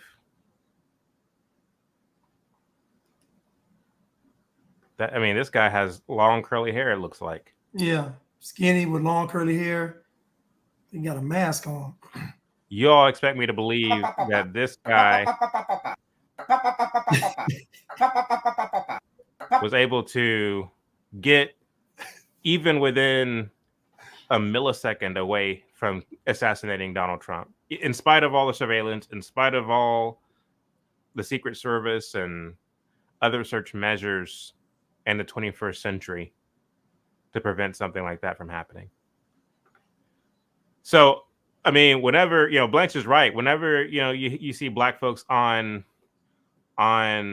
social media saying they think it was staged, they are wrong because of the narrative that they will then give you as to why they think it's staged. They think that Trump is in on it, that Trump tried to, pull this off on himself in order to become president. That's where they're coming from, right? I don't think it's staged in that respect. I think it's staged, and as far as the feds had something to do with it. That's what I think. Me too. Unbeknownst to Trump, unbeknownst to people on his team, probably even unbeknownst to the Biden White House, because the people don't they underestimate how deep the state runs, to where even though Biden is quote unquote president, really he's just a figurehead. Joe Biden is told what to do. He's not making decisions and calling shots. He's just not. He doesn't even know he's president half the time, probably even most of the time. That's just my fresh take. I could be wrong, but I don't know. That's just what Chad O. Jackson believe. I don't know what Blanche believes, but that's what I believe. So when it comes to, we saw over the course of the 20th century and even in the 21st century with 9/11, we saw the feds do some low down dirty stuff. And we saw them use MK Ultra. We saw them use all sorts of PSYOP, measurement tactics, and agendas to present something to the American public that's really not so. And so, like, in my lifetime, there's never been an assassination attempt on a president. I know Ronald Reagan, somebody tried to assassinate him, but that's before I was born. So Blanche, I know it's happened twice in your lifetime, but in my lifetime, something like that's never happened. The same is true of most millennials and Gen Zers. And so the question then becomes why? Why would the feds try to do something like this? What are your thoughts, Blanche? So I think that, they say you get order out of chaos. So January the 6th, I feel like it was an inside job by the feds as well. And that was supposed to be a pro-Trump event, and that was by the feds. So this technically is a pro-Trump event. I mean, it's an assassination attempt, but technically it's a thing to make him look, I guess, larger than life because he survived an assassination. So I believe that if they wanted him dead, he would have been dead. So the fact that the person grazed his ear, all this stuff, I just believe that they didn't want him dead. They wanted the illusion of someone wanting him dead. Now, whether that gets people excited and riled up to want to, I don't know, be patriots and want to start, I don't know. But I know that what they wanted was the imagery. We talk about the moment often. This is a moment, even for both sides, this is a moment for America where Donald Trump almost gets assassinated. He has his fist in the air saying, let's fight, fight, fight. I worked in television and film, and I couldn't write a better script. Now, people are telling me no, Blanche is real. Well, I believe it's real in the sense that bullets were fired. I believe it's real in the sense that some folks probably got shot, but to me, it's not real in the sense that they actually wanted to kill him. And so when I say things aren't real, I don't mean that stuff that actually happened. I'm saying the intent behind what they're doing is controlled. And so you think Trump was in on it? I don't know, Chad. His response, listen, I don't know if any of y'all ever been around gunfire, but the last thing you think about doing is you think about get up out of there because you bullets, like you don't think about, I don't know. If a bullet grazed me, just think about this, y'all. If a bullet grazed you all, what would you all be doing? Honestly, if you almost got shot, your life is in danger, people on the ground in front of you leaking, what would you do? You'd be like, man, get me out of here. The fact that you put yourself back in the sniper, it could have been multiple shooters, right? It could have been so think about it. It could have been multiple shooters. How does Trump know who's shooting? So my question is, if you don't know who the person is, if you don't know if they all been neutralized, why would you then get up and put yourself back in sight of another shot? That's what he did. Yeah. So again, is he in on it? I don't know. But it's hard for me to see these kind of things and not question it, because I know if I almost got shot, I'm not putting myself up at all. I'm gonna crawl out the venue. I'm gonna be on the ground crawling. I'm not gonna stand up at all until I get into the bulletproof Suburban. But he puts himself back in the line of fire, puts his fist up, and he says, "Fight, fight, fight." But again, that is an iconic moment. So I kind of got to question if it's staged, because the moment is so iconic. I don't know, Jay. I'm just saying. I don't know. I want to see where you're coming from, and I think that what you're saying has merit to it. However, this is a pretty, I don't know. Like, the fact is, we know that bullets flew, which is, something that you just acknowledged, and to have your ear grazed, if you were in on it and you're trusting for the shooter to be so accurate with their precision that they would graze your ear, and that bullet, and for a stray bullet to literally kill somebody behind you. And not only that, but to keep your composure in the moments leading up to the firing of that first shot. Because I don't know, like, if you take the image, or the footage rather, of Trump before the shots were fired, and you compare his demeanor, his posture, his confidence, and literally any other speech that he gives, it's the same. And I just imagine, like, your nerves, like, if you're in on it, where your nerves would be. And so I think that, like, again, like, here's what I'm trying to say. I think that the way that you're coming off will betray the fact that you're in on it, if that makes sense. Yeah. Unless he's just a great actor. I don't think he's a great actor. I think he's a great showman. I don't think he's a great actor. But again, even if he isn't in on it, because I believe that his whole team could be compromised, right? The Secret Service could be compromised. Like, everybody around it could be compromised, because they were saying that people saw the guy get on the roof with the gun. So they were saying that this is the reports they're saying. And nobody alerted the police? Right. This is what people are saying. So again, I'm not saying he is in on it. I'm just saying that makes no sense. Okay. This is what people are saying. They were telling them. No, I understand that. I understand that. But you are at a Trump rally. You see somebody crawling on a roof with a gun. It just seems sloppy. It just doesn't make any sense to me. Because if you're at a Trump rally, I mean, what is your typical run-of-the-mill Trump supporter? Believing in the Second Amendment, believing in, standing up for what's right, this, that, and the third. That is our perception of the typical Trump supporter. Now, if you see somebody ascending up a building at a Trump rally, you should put two and two together and say, okay, something seems off about this. Let me call the police. Let me try to do something. They told the police. They wouldn't. Well, my thing is, I feel like the reaction would be swift to the point where people will be on high alert now that the notification went out. Immediately stop the rally. Trump, come on, you know what I mean? Get over here, get behind this, get behind that, or whatever. Like, they won't let it get to the point.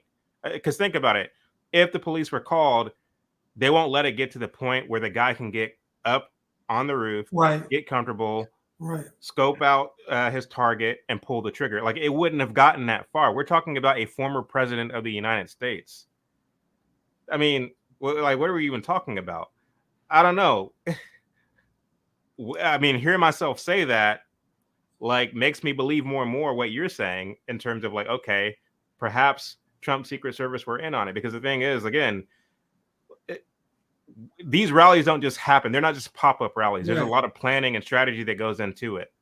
And part of the planning and strategy is having a plan if something like, if you see something, you know, kind of a shisty, something that just doesn't really look like it's right, and a person with a gun climbing up a building is a very obvious example of a thing that doesn't look like it's right. Right. And so I don't know. I'm not convinced that Trump's team and the planning that goes into putting on this kind of outdoor rally wouldn't have a plan in place to try to jump on top of that potential threat immediately as soon as that call goes out.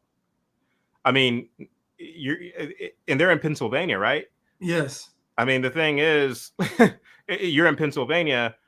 In order to have a rally like that outdoor, you have to pull permits. So not only do you have Trump's security detail that are on high alert, you also have the local police and Yes. the FBI and other law enforcement agencies who are on high alert. And I'm pretty sure that the phone lines are open to, again, people who are in the event space and are noticing something that doesn't look kosher going on. I don't know. To me, it just seems like if this was real, then it seems very sloppy in terms of how it was dealt with. But again, I do think potentially that the feds were behind it to some degree, because I'm looking at this guy. I mean, from the way that he sounds, I'm not a language expert, but he sounds Italian. Yeah. He doesn't even, I mean, he's not an American, obviously. We see photos of him here. Let's see here if I can share my screen again. Here it is. Somebody said, Chad, that you have some mad conspiracy theories, but the problem is that he's just reporting what's being told. Like, he's not the people are saying they saw the man climb up the roof. So I mean, what you want to? I mean, that's what they said. We see a man going to the roof. We told the police. So mad I don't conspiracy theories. Like, what are you even talking about? Again, I'm reporting on, like, I'm factoring in everything that we're being told. Just like Blaine said, I'm factoring in the fact that allegedly there are people who saw this guy climbing the building. That's what we're being told. I'm not there. I'm here in Texas. I'm not in Pennsylvania. I'm going off of what I'm told. We're being told that people saw this guy climbing the building with a gun strapped to him. We're being told that people called the police. We know the fact that there were shots fired. And so again, for me, it's like, when you take all those factors into consideration, and you also factor in the fact that we do live in a heavily surveilled society as a result of the Patriot Act, and also the doubling down of the Patriot Act that Obama signed into law when he was in office. So we are a heavily surveilled society. Not only that, if you are going to be if you're going to plan a potential assassination of a public figure, a high-profile figure, you're not just doing it like, you don't just wake up one day and decide, you know what, Trump's having a rally, let me grab my gun and go. Like, no, you do research, you figure out where he's going to be, you Google things, you do all sorts of things to make sure that you're in the right place at the right time. We all know that our phones are heavily surveilled as well, to the extent where buzzwords come up if you are trying to plan something like this, to where the police and the law enforcement can get ahead of it. So I don't know. I think that just like when you factor in reality, when you factor in all of the different pieces, one of two things is true. Either he was like, this man, this lone assassin, literally did plan all this stuff and was able to get within a few inches of almost killing the former president of the United States. Either that is true, or the feds are behind it. Now, if the former is true, then that means that we have a very subpar threat mitigation or threat prevention structure here in our society. I mean, because the thing, I mean, again, when you consider all the law enforcement details that have to be notified for a rally like this to even take place, when you consider all the surveillance, when you consider everything that we have going for us in a 21st century Western society, as far as security and law enforcement detail and things like this are concerned, we consider all of that. for this non-English speaking so-called Antifa member to be able to bypass all of that and get to the point where he almost assassinated the former president of the United States, that means that maybe our surveillance and security and law enforcement detail isn't up to par or as omniscient and omnipresent as we thought they were. Or the feds were behind it, and therefore it was able to get to that point. That's what I'm saying. I'm factoring all the details in and coming up with this conclusion. I can give you my opinion. I'm not saying what my opinion is fact, but I believe, and I could be wrong, and I'm fully prepared to be proven wrong. I believe that the feds were behind it. I don't think that Trump was behind it. I think it caught Trump by surprise, but I believe, knowing the history of our government, knowing the history of their move toward globalization and the depths that they are willing to go to see to it that we get there, it doesn't surprise me, or it wouldn't surprise me if the information came to light that the feds were in fact behind it. All I'm saying. I'm gonna say this, right, because I think the guy David was called a media conspiracy theorist. So remember the Buffalo shooter and the young kid that shot the grocery store up? Now, when you go to his actual manifesto, first of all, he's 18. What are the chances of him writing a multiple 100-page manifesto? Is very unlikely anyway. But when you go to the manifesto, he's a screaming left lunatic. But the media is telling you that he's on the right, but he's not. Actually, he was not on the right. He was very much on the left, from climate change to socialism and everything. But again, this is my point, right? My point is, let's say that the shooter, let's say it's a legitimate shooting. Let's say the guy really is going to Buffalo to shoot for whatever reason.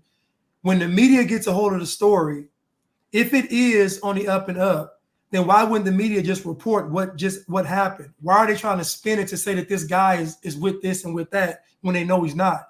That's my thing. So even when it comes to this right here, they're throwing out this guy's name, Mark Violette, and everybody's saying he's not a shooter. Obviously, he's not the shooter because the guy on the roof is not the same guy as Mark Violette. Right.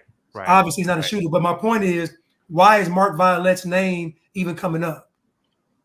If he's not the shooter, this little portly guy, why is the little portly Italian guy, why is he even a mention? Why is he being brought up? This is my talking about the media.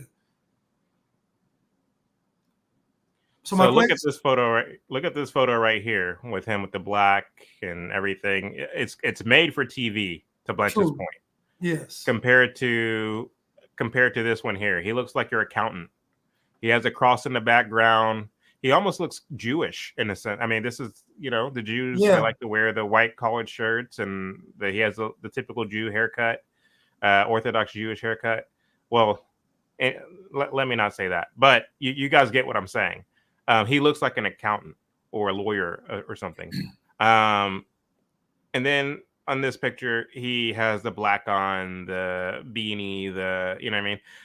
I'm just not convinced that what we're being told right now is factual.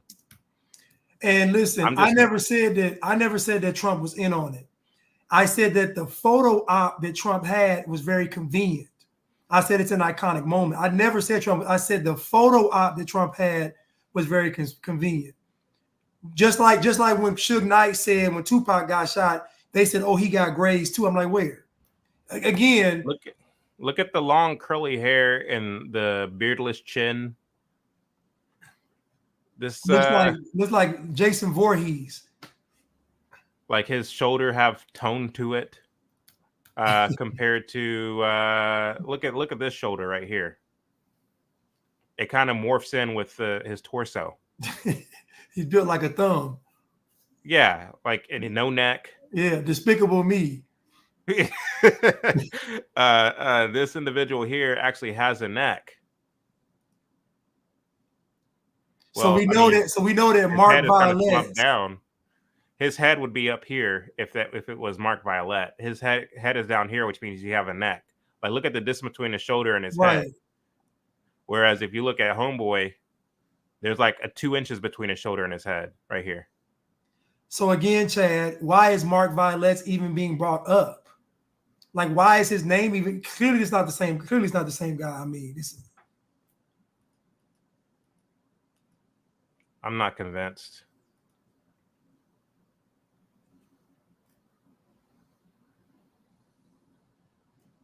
And honestly, thank God that Trump didn't get killed, because just imagine what the backlash would be from that. Yeah. In this video alone, look at all the different law enforcement agencies they have. Like just in this one image. Right. Looks like they got some troopers. Look like they got some CIA. Looks like they got some local police officers. Toccate DDR perché DDR ha portato il carcere a Roma. L'ha portato lui finalmente dopo 2 anni dove non si poteva avere il carcere. E il carcere a Roma non è... Come on, Blanche. I don't know if you're talking about ingredients to a pizza. I don't know what you're talking about, man. I don't know. First you take the sauce, and then you put it in the pot. And then you put in the spaghetti and the ravioli. You get it at Trump. He's a dictator. Like now listen, hold up. Now listen, you all. I'm not saying that Trump don't even have balls of steel. Like, I'm not saying that he, in the face of danger, he still might be. I'm not saying he's not. I'm just saying I'm skeptical of everything. So don't take me for it. But I'm saying that it just seems very conveniently iconic. That's all I'm saying. If anybody, like, if there was ever a thing to guarantee somebody a victory, this was it. Like, if there was ever a moment to say that this guy's going to win the election, this was it. Because there's nothing that Biden can do at this. Like, it's nothing. And I don't know what Democrats you put in place to even rival Trump surviving an assassination. It's not going to happen. So I just don't know, you know. There's no way that's the same guy. I told you now, he's Antifa. Skinny legs, skinny. That's Antifa. There is no way that is the same guy. Look at this. Come on now.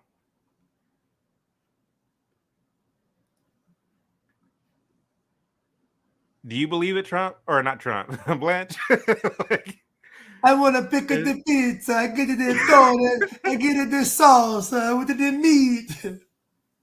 With the rigatoni. So he lost a little weight right here, didn't he? Unless, okay. The only way that this is the same guy, okay, he did lose a little bit of weight. No, Chad. This guy likes to eat. No, Chad. He's not. That guy's not climbing up nothing, Chad. Well, here's what I was going to say, though. The only way that I'm convinced that this is the same guy is if these videos that we're looking at right now are old videos from like years ago. You understand what I'm saying? That's possible.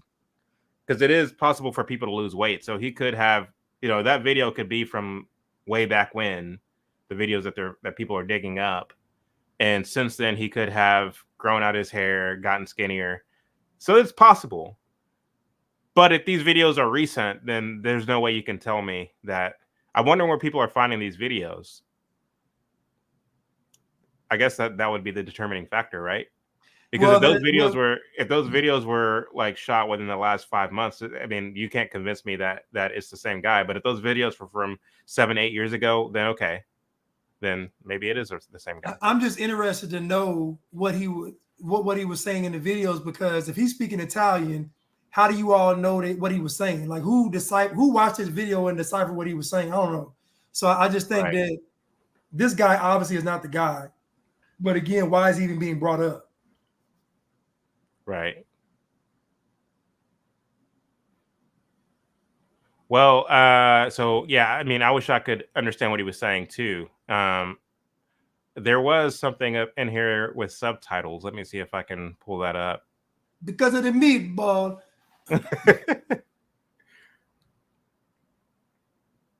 Let's see here. Where'd it go? People are posting at rapid speed, so it might not even be here anymore. But I did see I something. remember the video where it had subtitles underneath it, like in yellow. Yeah. Crap. Okay. So yeah, that's the end of because it was up here somewhere, but now it's not there anymore. I'm gonna keep scrolling until I can find it. I wonder what other people are saying, if they think it's the same guy or not. No, some of the titles are saying not the same guy on here. Okay, here we go. Se vuoi, contattami su Instagram. Ti mando l'indirizzo di casa dove abito e vieni a dirmene in faccia queste cose. Se hai le palle, primo. Se vuoi, contattami su Instagram. Ti mando l'indirizzo di casa dove abito e vieni a dirmene in faccia queste cose. Se hai le palle, primo. Perché è facile dirle davanti a un telefonino, una videocamera, è facile. Il bello è vis-à-vis. Salvate il messaggio, eccolo qua, eccolo qua, eccolo qua. Benissimo, salvate il messaggio e denunciato. Guarda, chi è? Rapina armata, chi è? Passamontagna, occhiali neri e dammi i soldi, cioè così è. Basta, lo dico chiaramente una volta per tutte. Adesso basta. Lo dico chiaramente una volta per tutte. E adesso mi diverto io. Dopo che vi siete divertiti voi, adesso mi diverto io.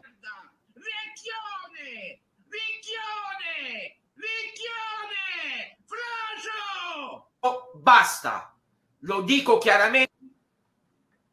Okay. So nothing that says anything of usefulness or substance. Yeah, I heard Beanie Siegel and pasta a lot in there. That's all I heard. So, I'll just say that back to your original take about it.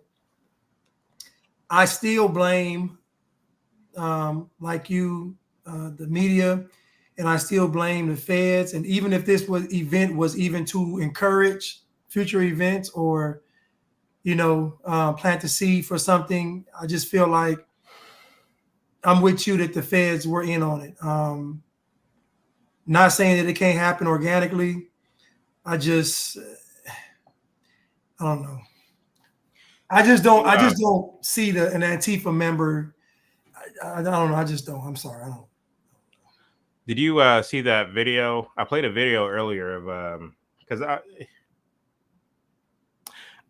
I downloaded this video this morning because I was going to respond to it, and this was before the assassination attempt. This was before any of that, and I actually started on another project last week where I was collecting a montage of clips, different clips I was pulling from all over the place of the mainstream media accusing Donald Trump of being a wannabe dictator, of being a threat to democracy, of this, that, and the third. And so that's why when this assassination attempt happened, I immediately thought of the media because, again, they have been in a sense laying the groundwork for something like this to potentially happen. So one of the videos that I captured was of this woman. She's pretty popular on IG. I don't even know her name, but for some reason it just popped up on my feed this morning, and I captured it. And sure enough, hours later, you have an attempt on the former president's life. I don't know if you saw that earlier in the. No, I didn't. Live, but I'm going to play it for y'all again. Yeah. Let's see here. And to me, again, like whether you're talking about a lot of your social media influencers or your old washed up celebrities like Plies and Rick Ross and what's the unfunny woman celebrity that had Trump's head or Is it Kathy Lee? Is it yeah, Kathy? Kathy Griffin. or The View, mainstream media, a lot of your political pundits and talking heads, again, all of them are in one chorus attempting or accusing Trump of being a wannabe dictator. And now they're acting all appalled that somebody would try to assassinate Donald Trump when, again, it's their rhetoric. Again, I think that's a very simplified summation of what's going on, because I do think the feds are behind it. But let's take out potential conspiracy theories out of the equation. If it is true that this was a lone actor, that he himself went on the roof and attempted to assassinate Trump, the cause for him to do such a thing is not, being radicalized by social media. Like no, the cause is his, again, everybody saying everything in mainstream media. But again, this woman, this influencer, I think is an example of that. I'm going to play that again. Trump's VP. Why don't we have any idea who his VP is going to be? Is it because he's not running for president of the United States? He's running for king of the United States, and there's no such thing as a vice king. At this point, I wouldn't be surprised if he names one of his idiot children. Frankly, neither would you. Because we know he's not working within the realm of a constitutional republic anymore. He certainly doesn't care about democracy or the will of the people or our votes. He's not going to listen to his VP, and he's never leaving office. Ever. This is a man who has been very clear that he plans to be a dictator, and he is surrounded and supported by a bunch of powerful people who think they're going to thrive in that regime. It just won't be you. Even if you think it's going to be you, I can almost promise you it won't be you.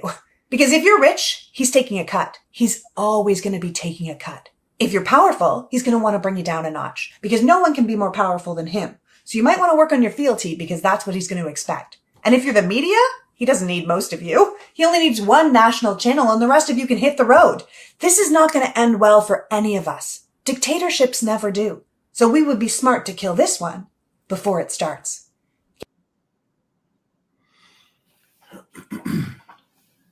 Yet they wonder, why would somebody try to assassinate Trump? And again, Chad, Trump was president for 4 years. So these people are talking as if he hasn't been, it's almost funny. And again, what the media is doing is criminal. What she's doing is criminal. These people are acting like Trump wasn't president for 4 years. He was the president, and none of this stuff happened. It didn't even come close to this. Like, when has Trump ever said, I want to be king, I want to be a dictator, I don't want a vice president, I want to override the Constitution? This stuff has never been said by Trump or even attempted or done. So I don't know. To me, it's just criminal, though. And the issue I have, Chad, is that what she's saying, CNN will echo. Mm-hmm. What she's saying, The View will echo. What she's saying, Hollywood, the media, CNN, so they'll all echo what she's saying. So it's almost like even a normal person in their living room has the same power of CNN because they echo the talking points. And so to me, it's criminal. What the media has been doing these past 4 years is criminal.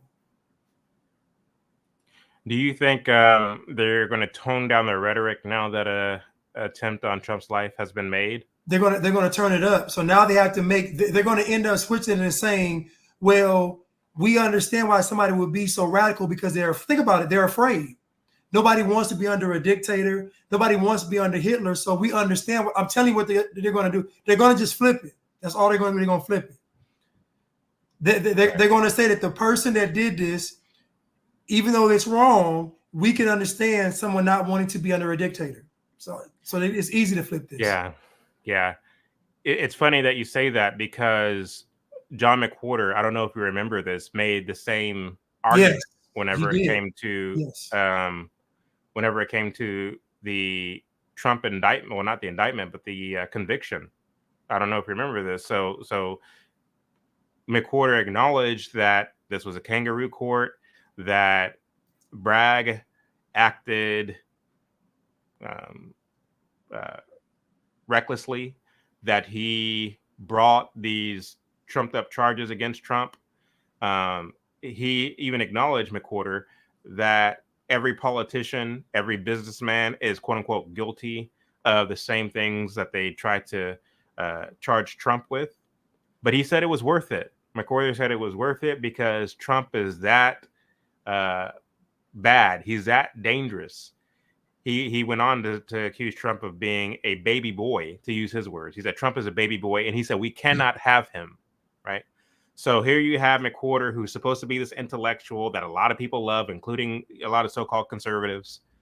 And he's saying, the so-called expert, the so-called intellectual, the so-called genius, he is saying that going after Trump politically in the court of law is justified. Mm-hmm. So I would be curious to see what the likes of John McWhorter and his contingent will say when it comes to the attempt on Trump's life. To your point, I feel that he is probably going to say, well, yeah, I would understand that because Trump is a baby boy. If he's consistent, if he's intellectually consistent, then that's what he would say. And I'm just trying to show you all the moral bankruptcy of the so-called intellectuals, because if he did come out and say, oh no, nobody should ever try to assassinate somebody, regardless of if you disagree with them politically, if he were to say that, then I think that is intellectually disingenuous, it's intellectually dishonest, it's intellectually inconsistent. And so I would be curious to see if someone like a John McWhorter would come to his senses and realize, like, maybe I've had it wrong this entire time. I need to repent of that. Or if he will double down and try to stay consistent and say, yeah, I also agree with this Violet's guy trying to assassinate Trump because he's that bad. He's a baby boy. We cannot have him. Does that make sense? No, it makes perfect sense. If you think about it, to piggyback on what you said, just imagine they did a poll right now and they asked, before Hitler rose to power, knowing what you know now, would you have agreed to rig his election? Would you have agreed to do something that was illegal or underhanded to make sure he didn't become the, I guess, leader of Germany? Most folks would say yes, right? Most people would agree that you should be able to do something illegal to keep Hitler from being in power, because the ends would justify the means in that situation. So these people have been painting a picture that Trump is, Joy Reid just said it, that Trump is like Hitler, that he's Hitler. Wow. And even Nas called her out. Nas said, this is crazy that you would call somebody out that hasn't killed anybody to say he's Hitler. And so to me, because they've already painted the picture that he's a bad guy, I already see folks on social media making fun of it. I already see videos up already of them acting like they're shooting him. So the sympathy for this happening to Trump is not there. And so the left is going to say, we understand why this has happened, because nobody wants him to be president because of what he's going to do. He's going to take America. He's going to destroy America. So they're going to use this as fuel. They're not. It's not going to be seen as something bad they did. It's going to be seen as something. This is how radical Trump is making people. He's making people want to risk their lives, risk other people's lives and freedoms, because this is how crazy. Listen, they're going to use this, Chad, and it's going to be disgusting. The media's going to turn up. They're going to turn up. Yeah, somebody in the comment section said, and they're right. They said, let's see here, Chad, it's worse. It's worse though, because he, talking about John McWhorter, actually said a couple of weeks ago that someone should do something like this, and then he recanted. I didn't know that he recanted. I didn't get that part. He said, I think he's talking about them assassinating him. He recanted that. I don't think he's talking about the other one. I think he's talking about the assassination attempt. Okay.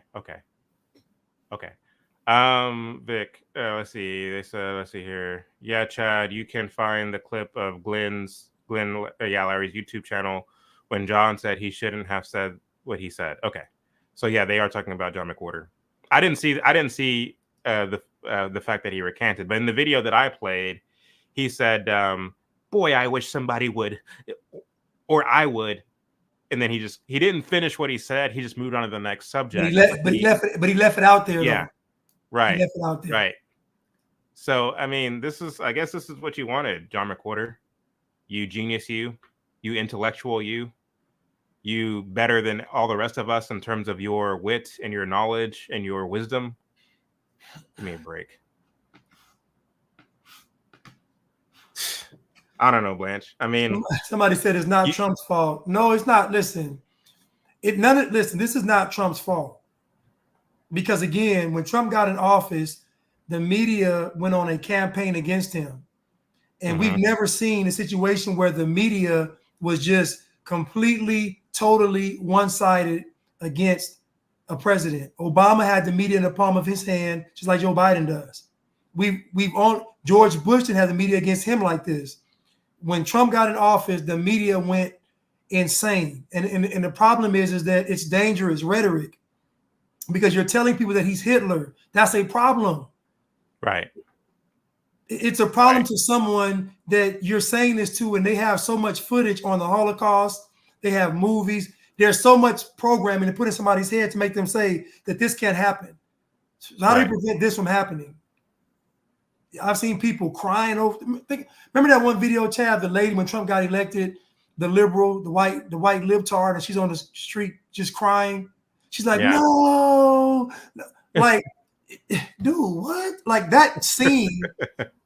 But think about it, Chad. That was the first viral video that was against Trump. And they showed it because it made you believe that this guy being president was that bad. That it had somebody on the street crying their eyes out because he was president. So it's like they've been doing this propaganda, and I'm with you, man. It's their fault. This is not a right wing. There's no such thing as right wing media. This is a left wing media propaganda machine, and this is real. It's a result of that. You all been doing this for the past almost 8 years. This is enough. So it's too much. I think I found the McWhorter clip. I'm going to play it real quick.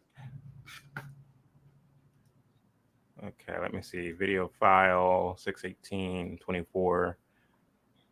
Let's see here. I think that it's appropriate that somebody who incited that riot and won't apologize for it should get another term to run the country. Part of the way that Trump gets to those people is with this staple aspect of his message, which is very anti-immigrant. And so there's this idea that the immigrants who come here are bad people. Like, it's not just that he has a problem with immigrants coming and possibly lowering wages of poor Americans, which they do to an extent. I think that the economics are clear about that to an extent.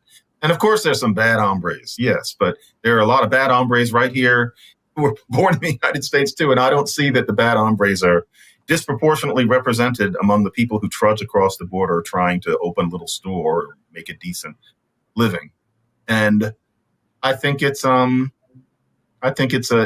baby boy with a violent fantasy, and it's utterly unprecedented. He's 5 years old and he's a horrible, amoral human being. We can't have him. There are times I almost wish I could, or somebody else would. We can't have him. He's dangerous. It shouldn't have happened. You heard it there. Boy, I wish there were times that I could, or someone else would. We can't have him. He's that dangerous. Again, so if he recanted, God bless him.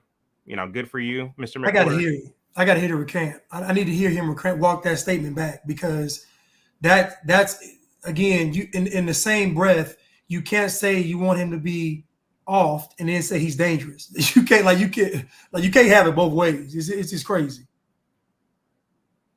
No, you can't. And again, my point in playing that clip is not to single out McWhorter, but to basically single out this idea that a lot of folks have.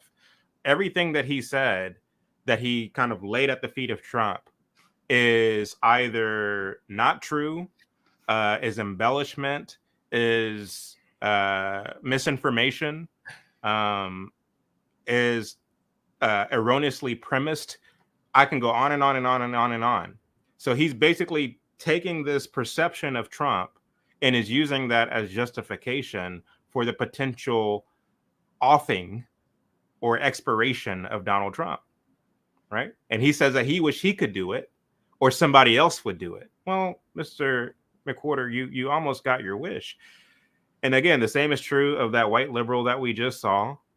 The same is true of, once again, the mainstream media, Jennifer Lewis, all the rest of them. And I'm pretty sure Jennifer Lewis is upset that the bullet didn't actually hit Trump square in the middle of the eyes. I'm pretty sure that she is, because I mean, we all saw the tirade that she went on, the rant that she went on, where she said, whenever Trump gets in office, he's going to go and break the glass that the Constitution is in. He's going to rip it and say, disgusting. look, right. Yeah. And he's going to look, y'all belong to me now. And he's going to go after this person and that person. So again, if you actually believe such a thing, it's not far-fetched to then, you know, to see somebody like this Mark guy, which I'm not convinced it was really Mark, tried to assassinate the former president of the United States. Let's see here. Somebody said, thank you, Chad and Blanche, for common sense coverage. You're welcome. You are welcome, Miss Reed. So we're going to be back tomorrow night. Thank you, Miss Reed. We're going to be back tonight on Connected to the Culture. I don't know. Do you think we should continue this? Do you think we should continue this conversation? And, we got to talk about it because they're gonna want to talk about it. I mean, people, yeah. Maybe table what we're going to talk about maybe till next week, because I don't know. This is going to be in the news for a very long time. It just is, and I can't say I didn't see it coming. But again, like for me, it just is a real situation where you had this assassin who took measures into his own hands. He had nobody supporting him, not the feds, not anyone else. It was just literally an assassin who was able to bypass surveillance, bypass all of the precautionary measures that are put into place when rallies like this are put on. If that is in fact the case, then I don't think it really quite matters, because to me, it's kind of a boy who cried wolf situation, because we saw the feds involved in so many nefarious activities over the course of the last century, to where I would venture to say that this is in keeping with the pattern of the feds.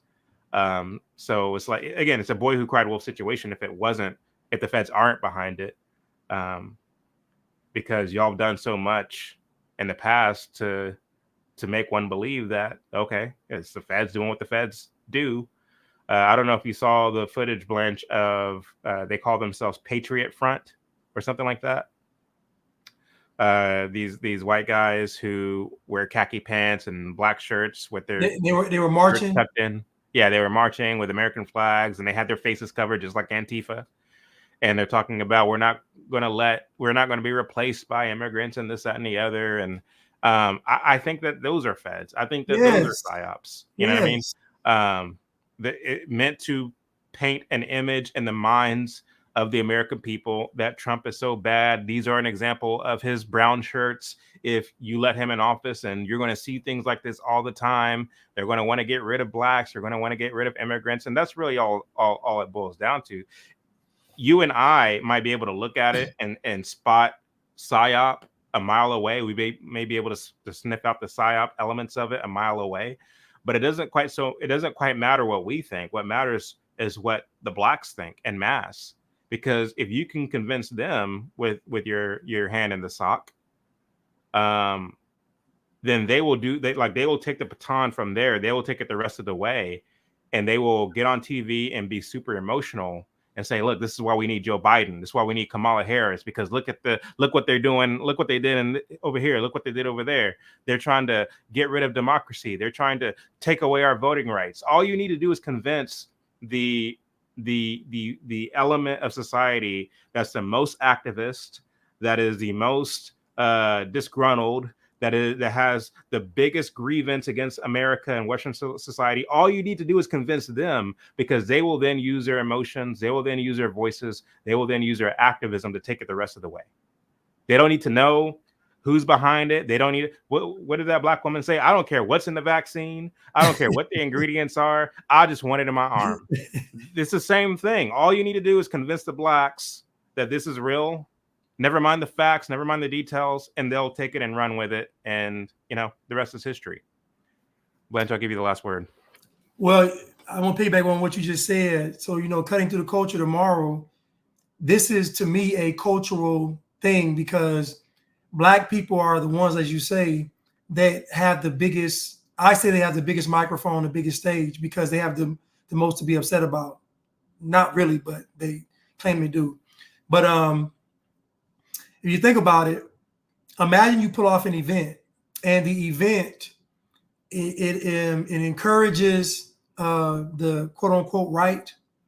It gives them courage and musters their strength up, but then it has a different effect on the quote unquote left, where now they become conspiracy theories. So now they're like, oh, it's fake, it's staged, it's Trump trying to win. So it's kind of like the mission was still accomplished because it wasn't a moment where people came together and said, okay, this is a real problem, we got to do something's going on. Like, no, it had the exact same effect they wanted to. That is, you just emboldened both sides all over again. And now you got the left, quote unquote, disliking Trump more because he didn't die. And then you got the right propping him up even more because because he didn't die. And so the same, we'll say the feds are behind it. The desired outcome was achieved. Now, if they aren't involved in it, it's just some random event, then we can still go to the media who got their desired result. Because their desired result, okay, we still have confusion. We still had the right emboldened. We still had the left. Like, to me, either way we spin this, Chad, the exact same thing's going to happen. You still got a division between these two sides, and it's just going to make them turn up even more. So now you're going to make this side more bold and that side more bold, which, honestly, they could be trying to push this whole Civil War narrative. Now, I know for a fact, my whole life, having an advanced PhD in Negroology, I know that Black people are not going to engage in a civil war. So you're going to get them out the way. It's not going to happen. The only folks that would engage in a civil war are possibly folks that came across that border or troops from other countries they bring into the country. But I know this quote unquote black and white civil war will never take place because Black folks are not about to, no, it's not going to happen. Big Mama and them are not going to get out of bed, put them wings down, put them chitlins down to go fight nobody. So it's not going to happen, y'all. It ain't going to happen. So you can forget the Civil War. That's not going to happen. But I do believe they want people to be at the point where they want to fight, where they want to, be at arms with each other. So in my opinion, the desired result is going to be achieved, whether it's real or whether it's fake. You graduated with honors from Negroology. Oh, when I tell you honors, I've done work in the field. I mean, when I tell you I've written books, thesis, papers listen, I have extensive knowledge on the Negro. I can tell you where the Negro likes to sleep, where the Negro likes to eat, where the Negro likes to entertain itself.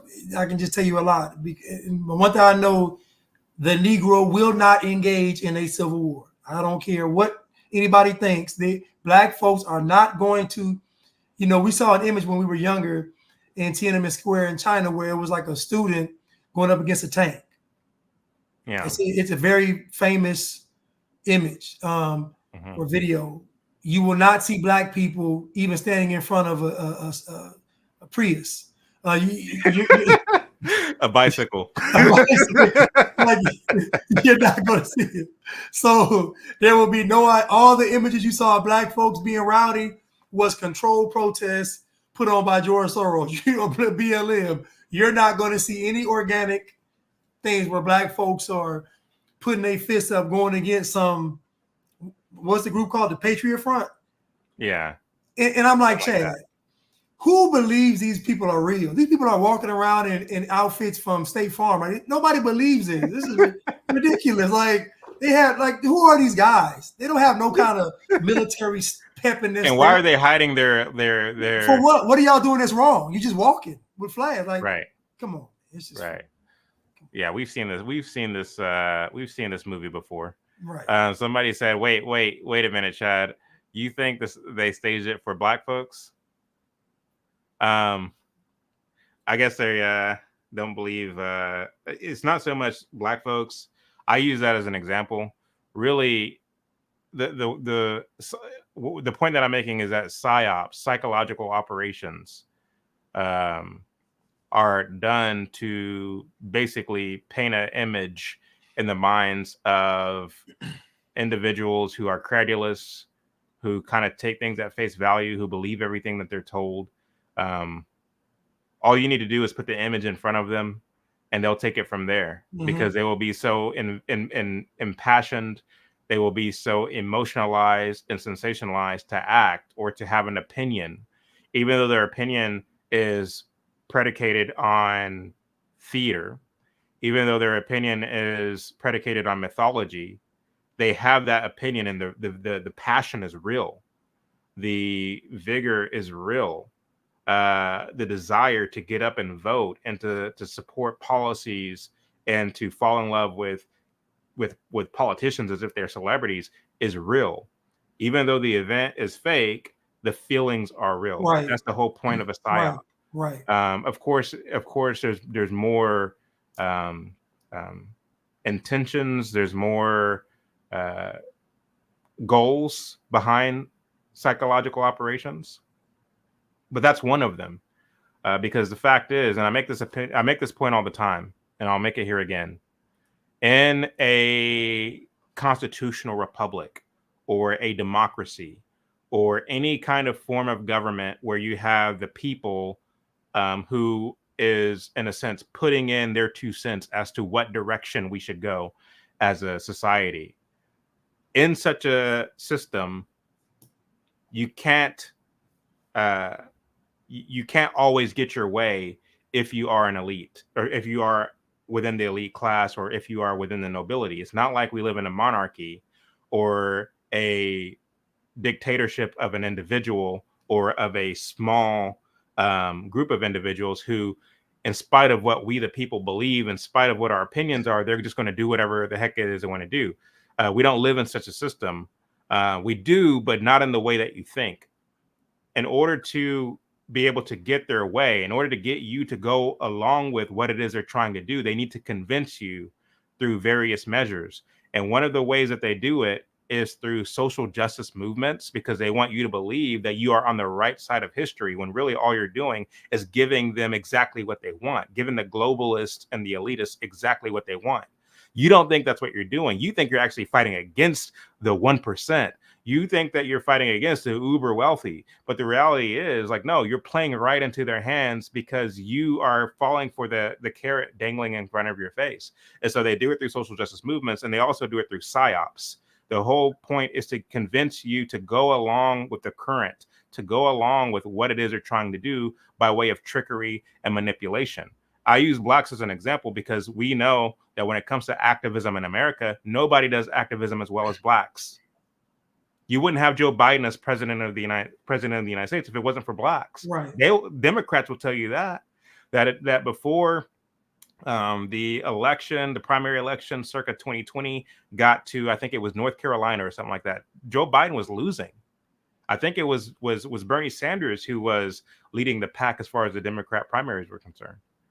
But then I think it's George Claiborne. You all can correct me if I'm wrong. Came out and endorsed Joe Biden because it was a very contentious field, and he convinced all the blacks where he was from to vote for Joe Biden, and they showed up in droves to vote for Joe Biden, and then he was able to get ahead of the pack, and the rest is history, because nobody does activism like black folks. Of course, there's other groups and subgroups that are part of that as well, but I'm just using blacks as an example. So if you can't understand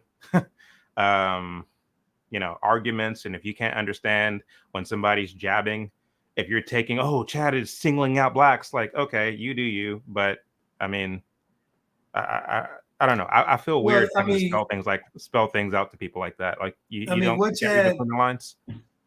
What Chad is saying is 1,000% correct, and we know this because if you look at even the LGBTQ protests and movements, they always bring in give the bullhorns and microphones to the black people of the movement. Like, they always use black people because, like Chad said, black folks do it. Black folks already have the imagery.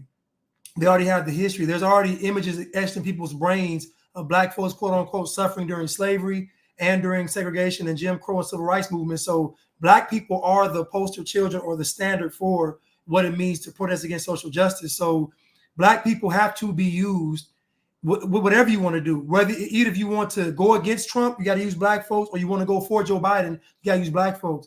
Because of Black folks' position in America, they're going to be used. They have to be used. And so what Chad is saying is 1,000% correct. And again, this assassination attempt on Trump, whether it's real or not, Black people are going to have the say on it. It doesn't matter what the Republicans or conservatives say. Black folks are going to determine how this thing is going to move with the media and whatever. So if Black folks get on TV saying, hey, it should have happened sooner, if Black folks get on TV saying it's a psyop, it's not real, if Black folks do, that's where this thing is going to move.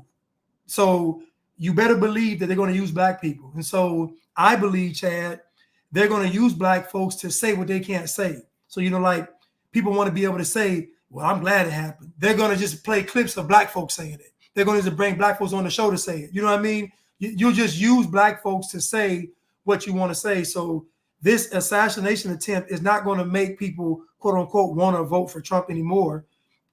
To me, from that side, I just think that what it does is it just makes his already popular fan base more emboldened. So it's going to make them show up to the polls. Like it's going to make them put their best foot forward. But by no means do I think that folks that are on the fence are going to all of a sudden vote for Trump. It's not going to happen. I don't think so. Right. Earth is flat, and Sid V whatever said, you guys are so far behind. Activism is literally a psyop. You far behind. Are you trolling us or something? Like,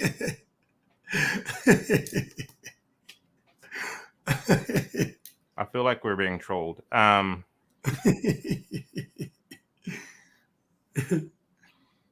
This chat thinks it's a hoax. You can't see the Democrats are ruining life. Yeah, I'm done with you. All right. All right, Blanche. I'll see you tomorrow. Okay, Chad. All right, y'all. Love y'all.